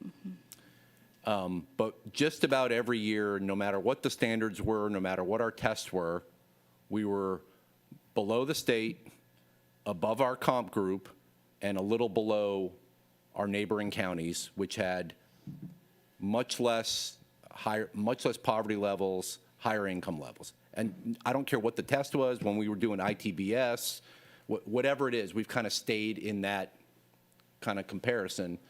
And then we always get into well, it's just a test. That's not a snapshot of where our kids are. So we shouldn't really focus on that. But then other times we're like, our 3rd grade literacy numbers are down. That's going to be our touchstone, and we're going to dump millions of dollars into that, meeting that metric. And I don't have a problem with that. I think we have to decide philosophically what are the standards we want as a district, and not just say, okay, we're going to pivot to whatever the state says the new standards are and try to reach those goals. I've always wondered, why don't we set as our standard locally Singapore or South Korea or Finland or Canada or whatever the top 5, 10 countries in the world for education are, and say those are our standards, and we're going to design a system to meet those high-performing standards. I don't care what Fulton County does. I don't care what Iowa does. So that's more of a philosophical question. And if our 3rd graders don't meet that standard, but by the time they graduate from high school, the whole point of K-12 is to get somebody out of high school prepared for the world, right? I mean, that's really simple. But so I always like our graduation rate, and I'm always when I get attacked in public about our scores are awful, they are concerning in snapshots, but there's lies, damn lies, and statistics, right? And you can say that about our 3rd grade scores, our 6th grade scores, and our graduation rate. There's people who say that's manufactured. Well, I look at kids who graduate, and are they holding down jobs? Are they being successful in college? Are they coming back saying, I wasn't prepared? And for the most part, they're not. Now, some are, but some aren't. And so I take pride in our graduation rate. I know you have to pass the end of course test, and it's a percentage of your grade to graduate, so it's not total social promotion and social graduation. But from a philosophical standpoint, every year we have the same conversation and we fret about our score is going 1 or 2 points, and nothing has changed in 15 years since I've been here. So why don't we philosophically do what like Massachusetts did 40 years ago and said, here are our standards as a state, and that's gonna be our touchstone, or whatever some of those states that have kept their standards the same, instead of playing the game that Georgia plays, which is every 3 to 5 years the standards change. And we're on the same, hamster wheel. All right, I'm done. Maybe that's a philosophical workshop. That is a workshop. Well, I will tell you, I don't get to be my superhero from a childhood and be I dream of Jeannie and blink and we're at the end of the test and we can see the results. I wish that I could do that. But what I will tell you is at Godly Station, kindergarten students writing full-on sentences and stories where they're using their sound wall to sound out words and apply what they've learned on paper. We've seen students writing like you would not believe, and that is one thing that has been a struggle for us. I talked with the principal after their MOY data point, and she and her academic coach and a teacher said, we've never seen the growth in phonemic awareness and phonics with our kindergarten students like we've seen this year. So I can't tell you what it's going to look like after GMAS, but I can tell you that we have some really hardworking teachers who are really focused on applying what they're learning and doing it in the classroom, and they're open for feedback, and our kids are learning at a very significant rate. And so I'm nervous, but I'm excited and optimistic. And none of my comments were directed at our hardworking folks. No, I know that. I don't like the game, I don't like the rules, I don't like the playing field, and it's the wrong rules, the wrong playing field, the wrong game.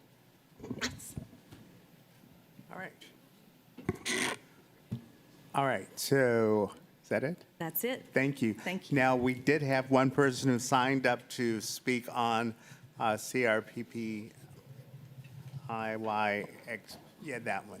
Mr. Rick Roney.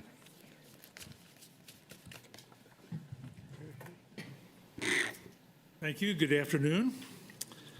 I'd like to start, or actually speak about one small piece of that whole presentation, which is content mastery in elementary schools, because that's where our North Star lives, right?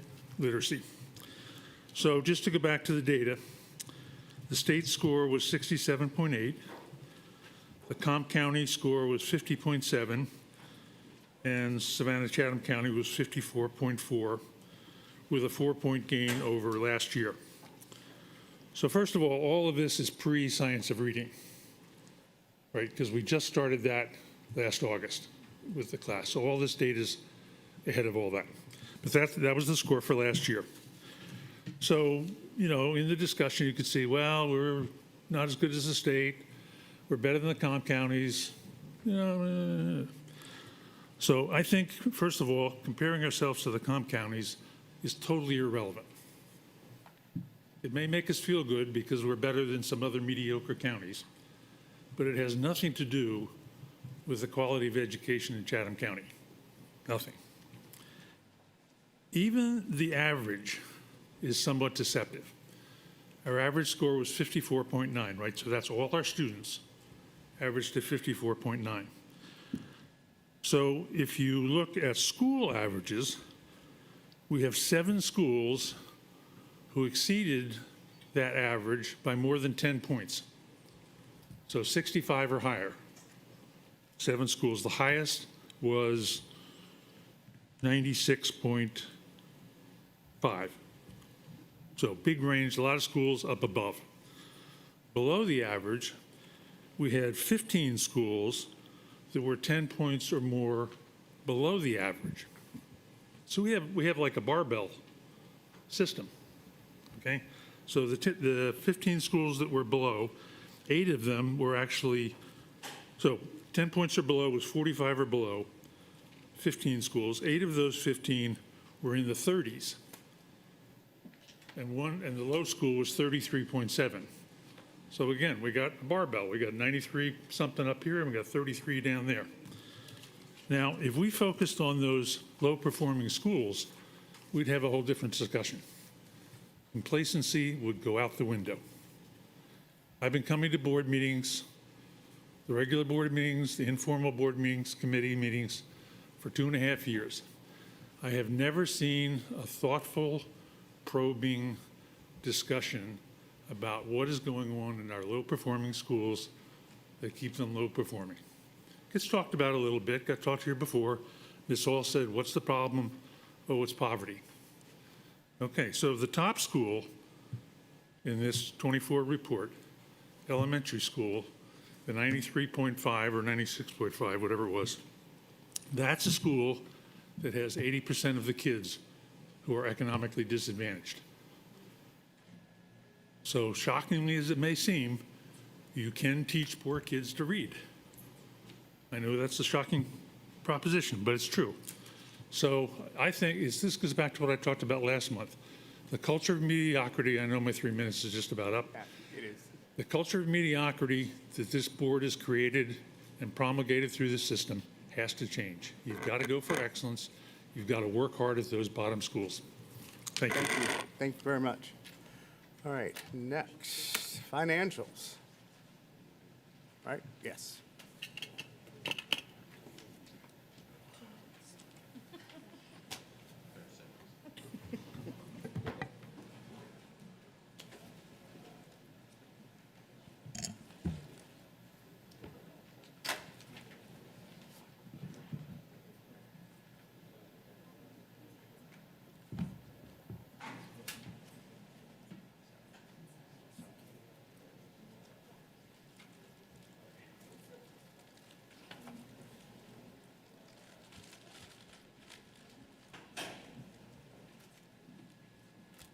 Good afternoon, everyone. Good afternoon. My boss told me 30 seconds. There you go. The financials that you have in front of you are for the month of February. We're at 67%, 2/3 of our school year almost have gone. For Fund 100, our general revenues, our local property taxes are currently at 65% of the budget, and that we are lower than last year was at 66%. At this point, we think that our final tax collections will be collected to the budgeted amounts. Our total general fund actual revenues are at 65.6% of our current budget compared to 66%, so we're about where we were same time last year. Now, our general fund expenditures, actual expenditures for teachers, we are at 52.4% of our modified budget, which is lower than expected, 67% for this time of the year. And our other supported salaries, we're at 58.7%, and that's also lower than what's expected at 60 to 67%. Our total general fund actual expenditures are at 53.67% of our budget compared to 52%. So at this time, we're tracking along pretty good on our general fund, and we have about the same thing with our other funds, but nothing to report on those unless you have some questions. Questions? Okay. Thank you. Thank you.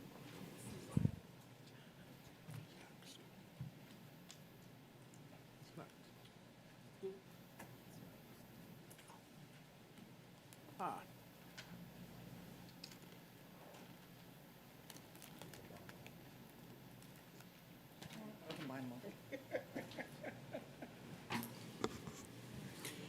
right.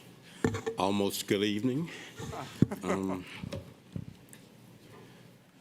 First item, I believe, is plus 4. Dr. Change Constance order. Brown, hang on. My colleagues have asked me to make a motion. Oh, atta baby. Go for it.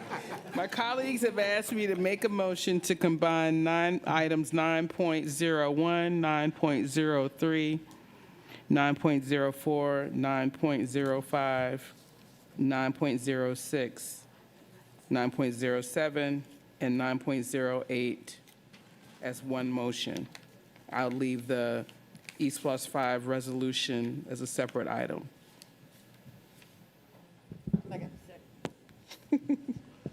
Correction, 9.01 is financials, I'm so sorry, that's complete. 9.02 to 9.08. Yes, ma'am. Okay. And it was seconded, okay? Yes, Dr. Brinkman? I'm going to have my same remarks as last meeting. I feel like in transparency, we should be looking at each one of these individually so that they're read, so that if there is discussion, it's not like, oh, I'm just, it's 5:37, so let's move on. So I, again, would like us to start earlier on board days so that we actually go through each one of these separately. They're pulled out of consent because they're over a certain amount of money. So that's just my 2 cents. I don't disagree with Dr. Brinkman. I just had 3 people whisper to me, Dion, will you make a motion? So I tried to support my colleagues, but what I will say is that if we modulate our discussion earlier in the day when we're caffeinated and happy, then we won't be dragging until 6 o'clock. And perhaps also doing the financials earlier, doing financials and academics, which generate a lot of discussion earlier. I think there are lots of options. So I would be perfectly fine for this motion to be defeated, but. Here for. Okay. All in favor? Of the motion? Yeah, nobody. All right, all opposed? By proxy, I got Dr. Tower. I mean, now, moving forward, let's start earlier so we get out here at 2, so we actually can have like a 15-minute lunch where we aren't having to do work and actually, just, we were elected to be here as long as it takes to do the work. So moving forward, I'm going to continue to be a crab. Your sentiment is heard, and I've got it. Thank you. And also, what Mr. Cashmore said, we could, Dion said, we can modulate our remarks. As brilliant as we all are, we can modulate our remarks a bit, and that will help. I think we got elected for remarks. Yes, and when but people not- tell us to say, I, for one, love to be redundant about things that are important to me. I can modulate myself, and I think everybody can think about, is their comment essential to the progress of the meeting? So, okay. So I just a point of order. Although we are putting all of those together, they are still red. yes. Yes. I also have a question. Is Reverend Smith on break, or has he departed? Okay, Another work obligation. okay. Yeah, so all of them would be read. Right. I mean, I'm fine. I can withdraw the motion. Oh. Well, I was kind of concerned. I was about having others present to vote on the items. Okay, so each one will be read, and we still have to vote on them individually, so. We don't? No, it's a combined motion, so you have to read all the.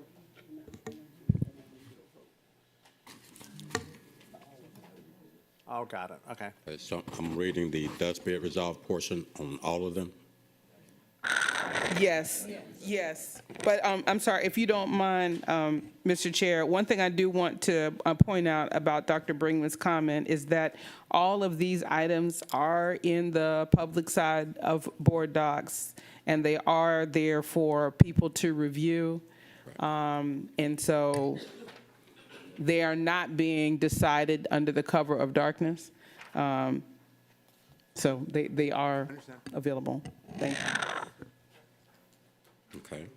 East Plots 4, GMP change order number 1, and budget transfer. Thus be it resolved upon the recommendation of the superintendent that the board approve a GMP of $41,221,000 $64 for RFP C24-15, CMO Services for J.G. Smith Elementary School renovations for Bearfair Betty Construction, LLC. And be it further resolved upon that the board approve the budget transfer from HPLOS 4 program contingencies account to Montgomery Swing Site and J.G. Smith Elementary construction and contingency accounts as described above.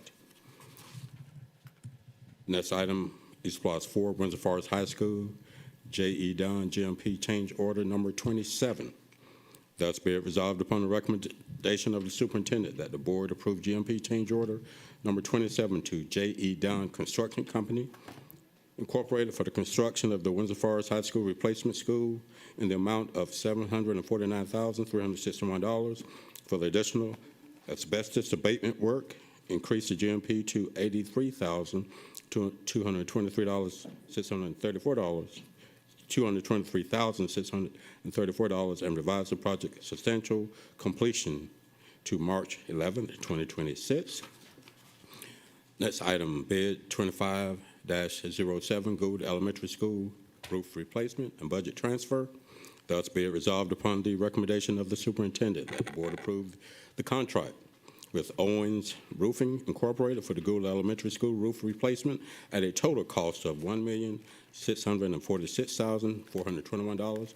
And be it further resolved that the board approve the budget transfer from HPLOS 3 unallocated and Gould Elementary School roof replacement construction account to Gould Elementary School roof replacement roofing account as described above. Next items, bid C19-05, district-wide furniture, fixtures, and equipment, annual contract. Thus be it resolved upon the recommendation of the superintendent that the board approve a one-year contract extension for bid C19-05, district-wide furniture, fixtures, and equipment, annual contract to Georgia Specialty Equipment, LLC, and Mason Incorporated with an estimated cost of $3 million. Next item, bid C20-18, furniture, fixtures, and equipment, district-wide annual contract. Thus be it resolved upon the recommendation of the superintendent that the board approve a one-year contract extension for bid C20-18, furniture, fixtures, and equipment, 2020 district-wide annual contract to School Specialty Incorporated for an estimated cost of $1 million. Next item, Georgia statewide contract for bus purchases from Yancey Bus Sales and Service and Rush Truck Centers of Georgia Incorporated. Thus be it resolved upon the recommendation of the superintendent that the board approve the ratification of purchases totaling $669,387 to Yancey Bus Sales and Service and Rush Truck Centers of Georgia Incorporated via Georgia statewide contract SWL 2020-0630-001003. And be it further resolved upon the recommendation of the superintendent that the board approve the renewal of Georgia statewide contract SWL 2020-0630-001003 with Yancey Bus Sales and Service and Rush Truck Centers of Georgia Incorporated for the period of January 1st, 2025 through December 31st, 2025 at an estimated cost of $887,657. Next item. That's it. That's it. No, one more before the. Oh, I'm sorry. 9.08, yeah, Right. sorry. Yep. Georgia statewide contract for communications, Motorola, Avigilon Alta Cloud Platform, Video Management System.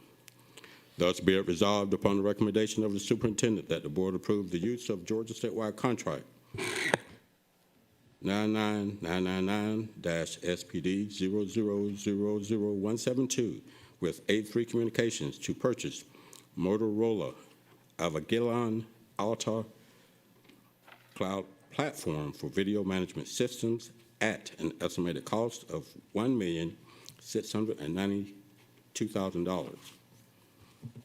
That's it. Been moved and seconded? No, we No. bundle. We moved the bundle, need a motion to. Yes. It's been moved to approved and second. All in favor?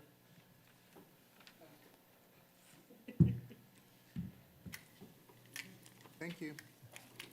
All right, and ending on a very positive note, East Blast Continuation Resolution, also known as East Blast 5, Certification of Results. The voters approved the continuation of the Educational Purpose Local Option Sales Tax on March 18, 2025. The superintendent now requests that the board pass the accompanying resolution to announce the results of the election and to provide documentation for potential financing and other purposes. Thus, be it resolved upon the recommendation of the superintendent that the resolution of the Board of Education for the City of Savannah and the County of Chatham declaring results of an election held March 18, 2025, and certificate of the Board of Elections of Chatham County, Georgia, be adopted, and the officers of the Board of Education be authorized to execute the documents and provide such certified copies to the appropriate agencies as may be necessary or desirable.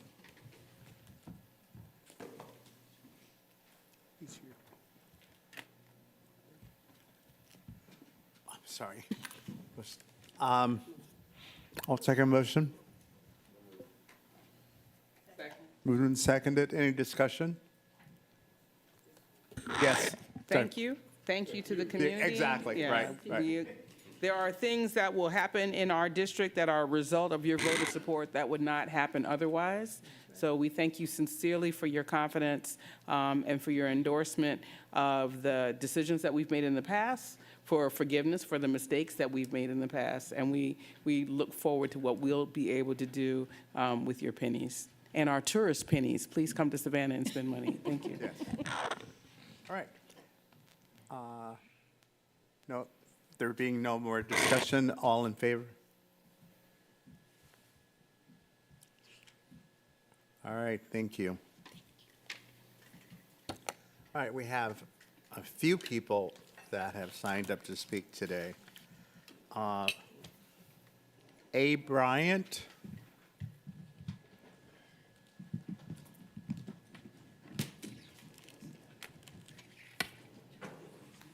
And you will have 3 minutes. Good afternoon. I come today to work as a cohesive team member, as a parent. The board is responsible for establishing the vision, goals, and policies for our school system. You are accountable to the public for performance of the school district. I come to make a request to include the parents at the table. When all parents are included, you will see outcomes increase for the betterment of the total child. I notice at most board meetings, we hear from the teachers, support staff, and sometimes the student representative. We as parents have to wait until the end of the day, and we have only 3 minutes.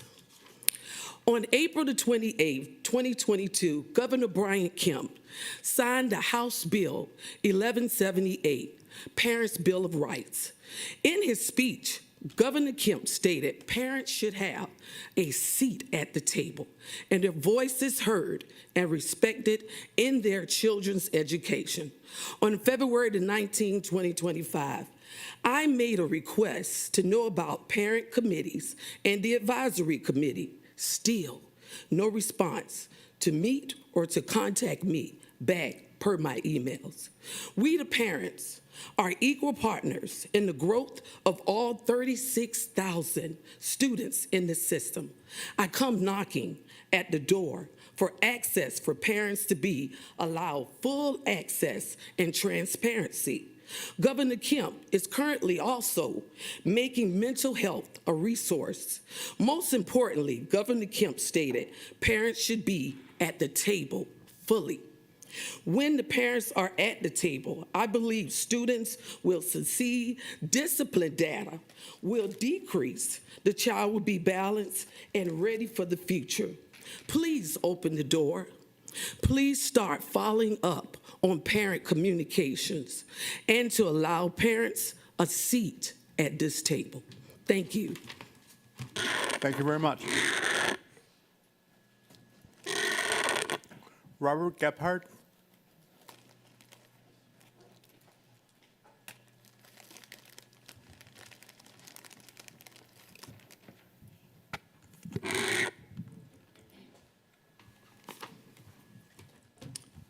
Good afternoon. My name is Bob Gephardt.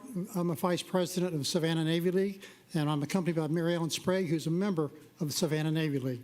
Just to be clear, the Navy League of the United States is not part of the Navy. We get no money from the Navy. We're strictly a civilian organization, and we have objectives. One of our primary objectives is to promote education of youth in U.S. government, the structure of a free country, and the importance of sea services, Navy, Marine Corps, Coast Guard, Maritime Marine, for the protection and support of our country's economic prosperity. We believe that NJROTC, Navy JROTC, is a very valuable curriculum for high school students. And we're very sorry to report that Navy support for the long-lived NJROTC program at Johnson High School has been stopped. This is after 3 years of failed annual inspections. High school NJROTC is great. It's a win-win for the Savannah school public system. It's a win for the students, and that's the most important part of it.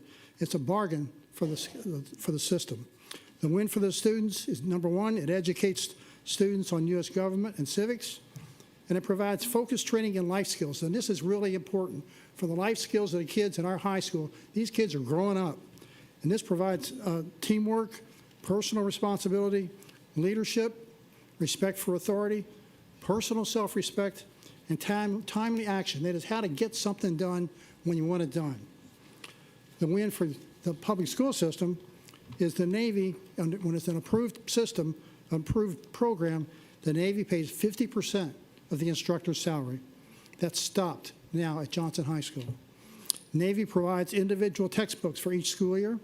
Navy provides Navy uniforms for all cadets. All of that's at no cost.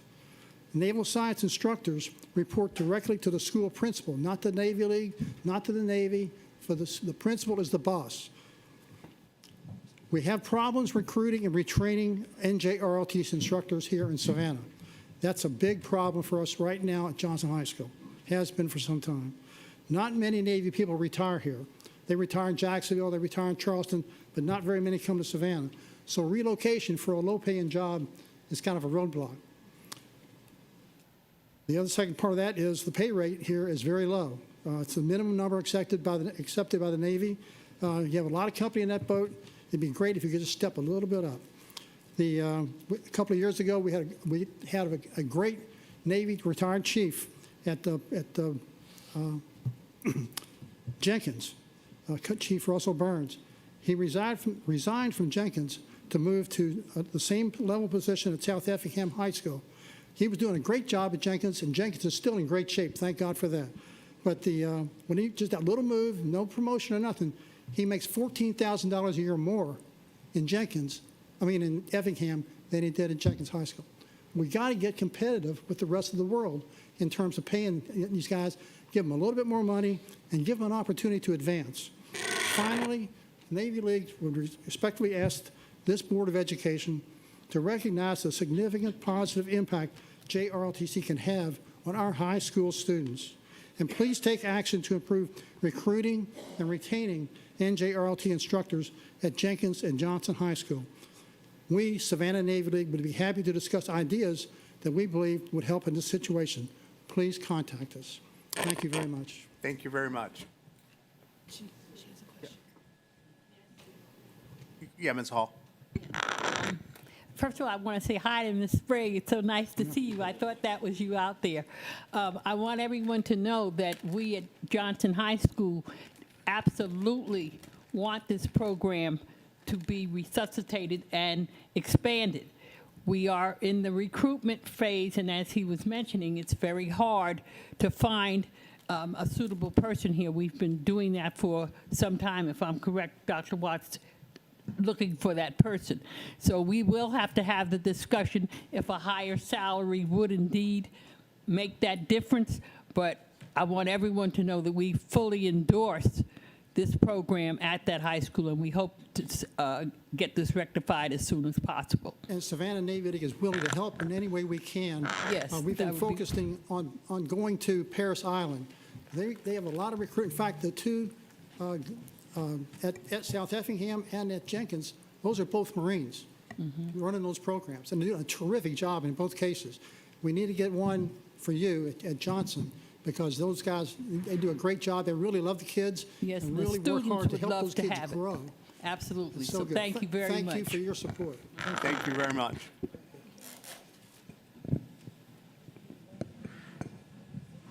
Hang on a second. Okay, I've got to pronounce this person's name correctly. Oh, are they not here? Okay, Sukana Hasby? No, okay. All right. Raymond Watson.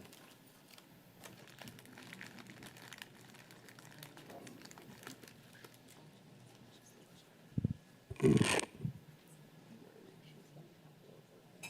right, good afternoon. To the Board of Education, just speaking on behalf of just in general, especially if you're going to do the letters trainings, the document training, the documents that go with it, the online training, and then when we come back from spring break, you take our full day for training, so we can't even be in our classroom for letters. It would be really appreciative if we're told we're going to be paid our stipend, that we get it. That was 2 weeks ago, but that's another thing.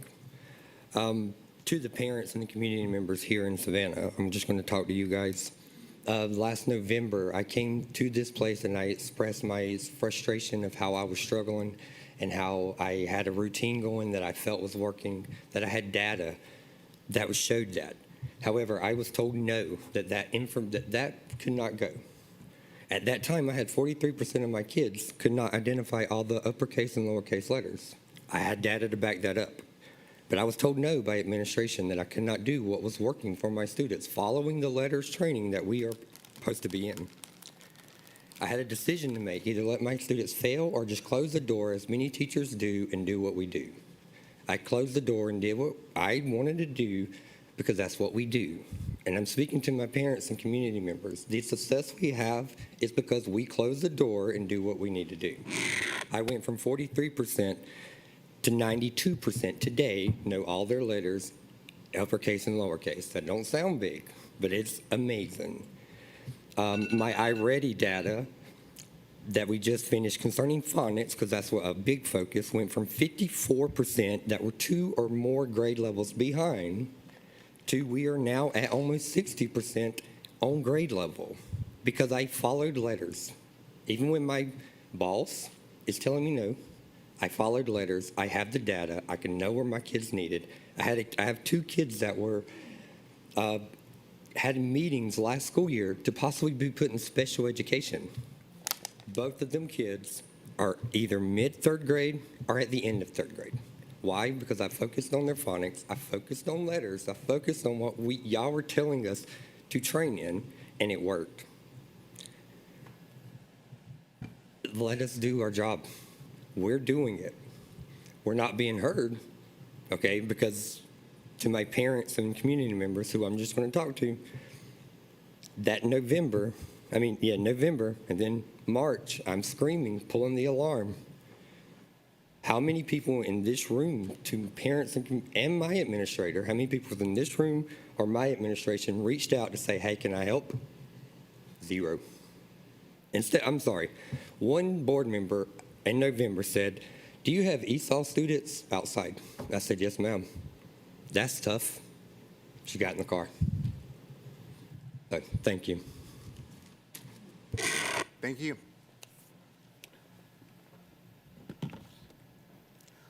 All right, not everyone at once. There's been a move to adjourn. Oh, sorry, Ms. Hall. We didn't do the East Plus part of the agenda. Will that be at the next? We did. We just. No, I'm talking about Mr. Batra's, not the change orders and things. I'm talking about the update, the East Plots update. No, I thought. that was not part of this Oh, meeting. No. okay. Oh. Yes, yes. Yeah, yes. I'm sorry? Oh, I'm sorry. You're on the list twice. Okay, make it fast. All right. We're so excited to hear from you again.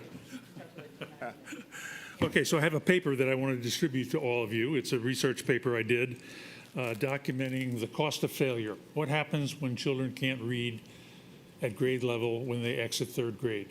There's a ton of research about the qualitative factors that influence their life. They're going to be in discipline problems in school. They're going to drop out of school. They're going to have children before they're married. They're going to get involved in the criminal justice system. They're going to be underemployed. They're going to live in poverty.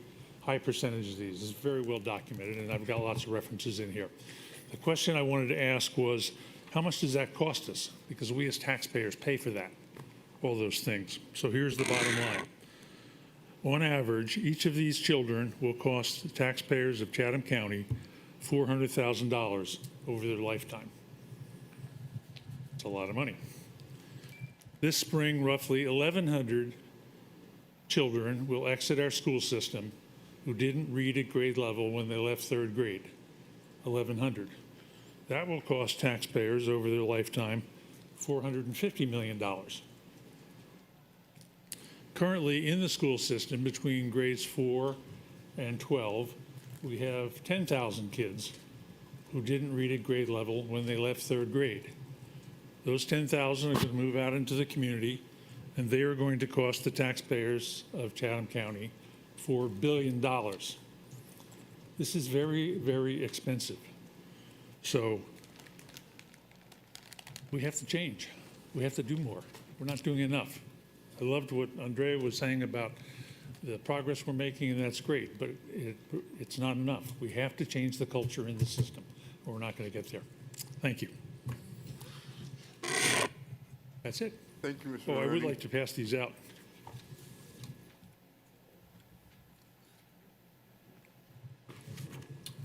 Okay, Thank you. now I'll accept a motion to adjourn. Second? It's been moved and seconded. No. David Brinkman, all in favor? David, you're going to vote no. David, translate our minutes into 11 languages. I'm gonna send them to you. Quite the bill, isn't it?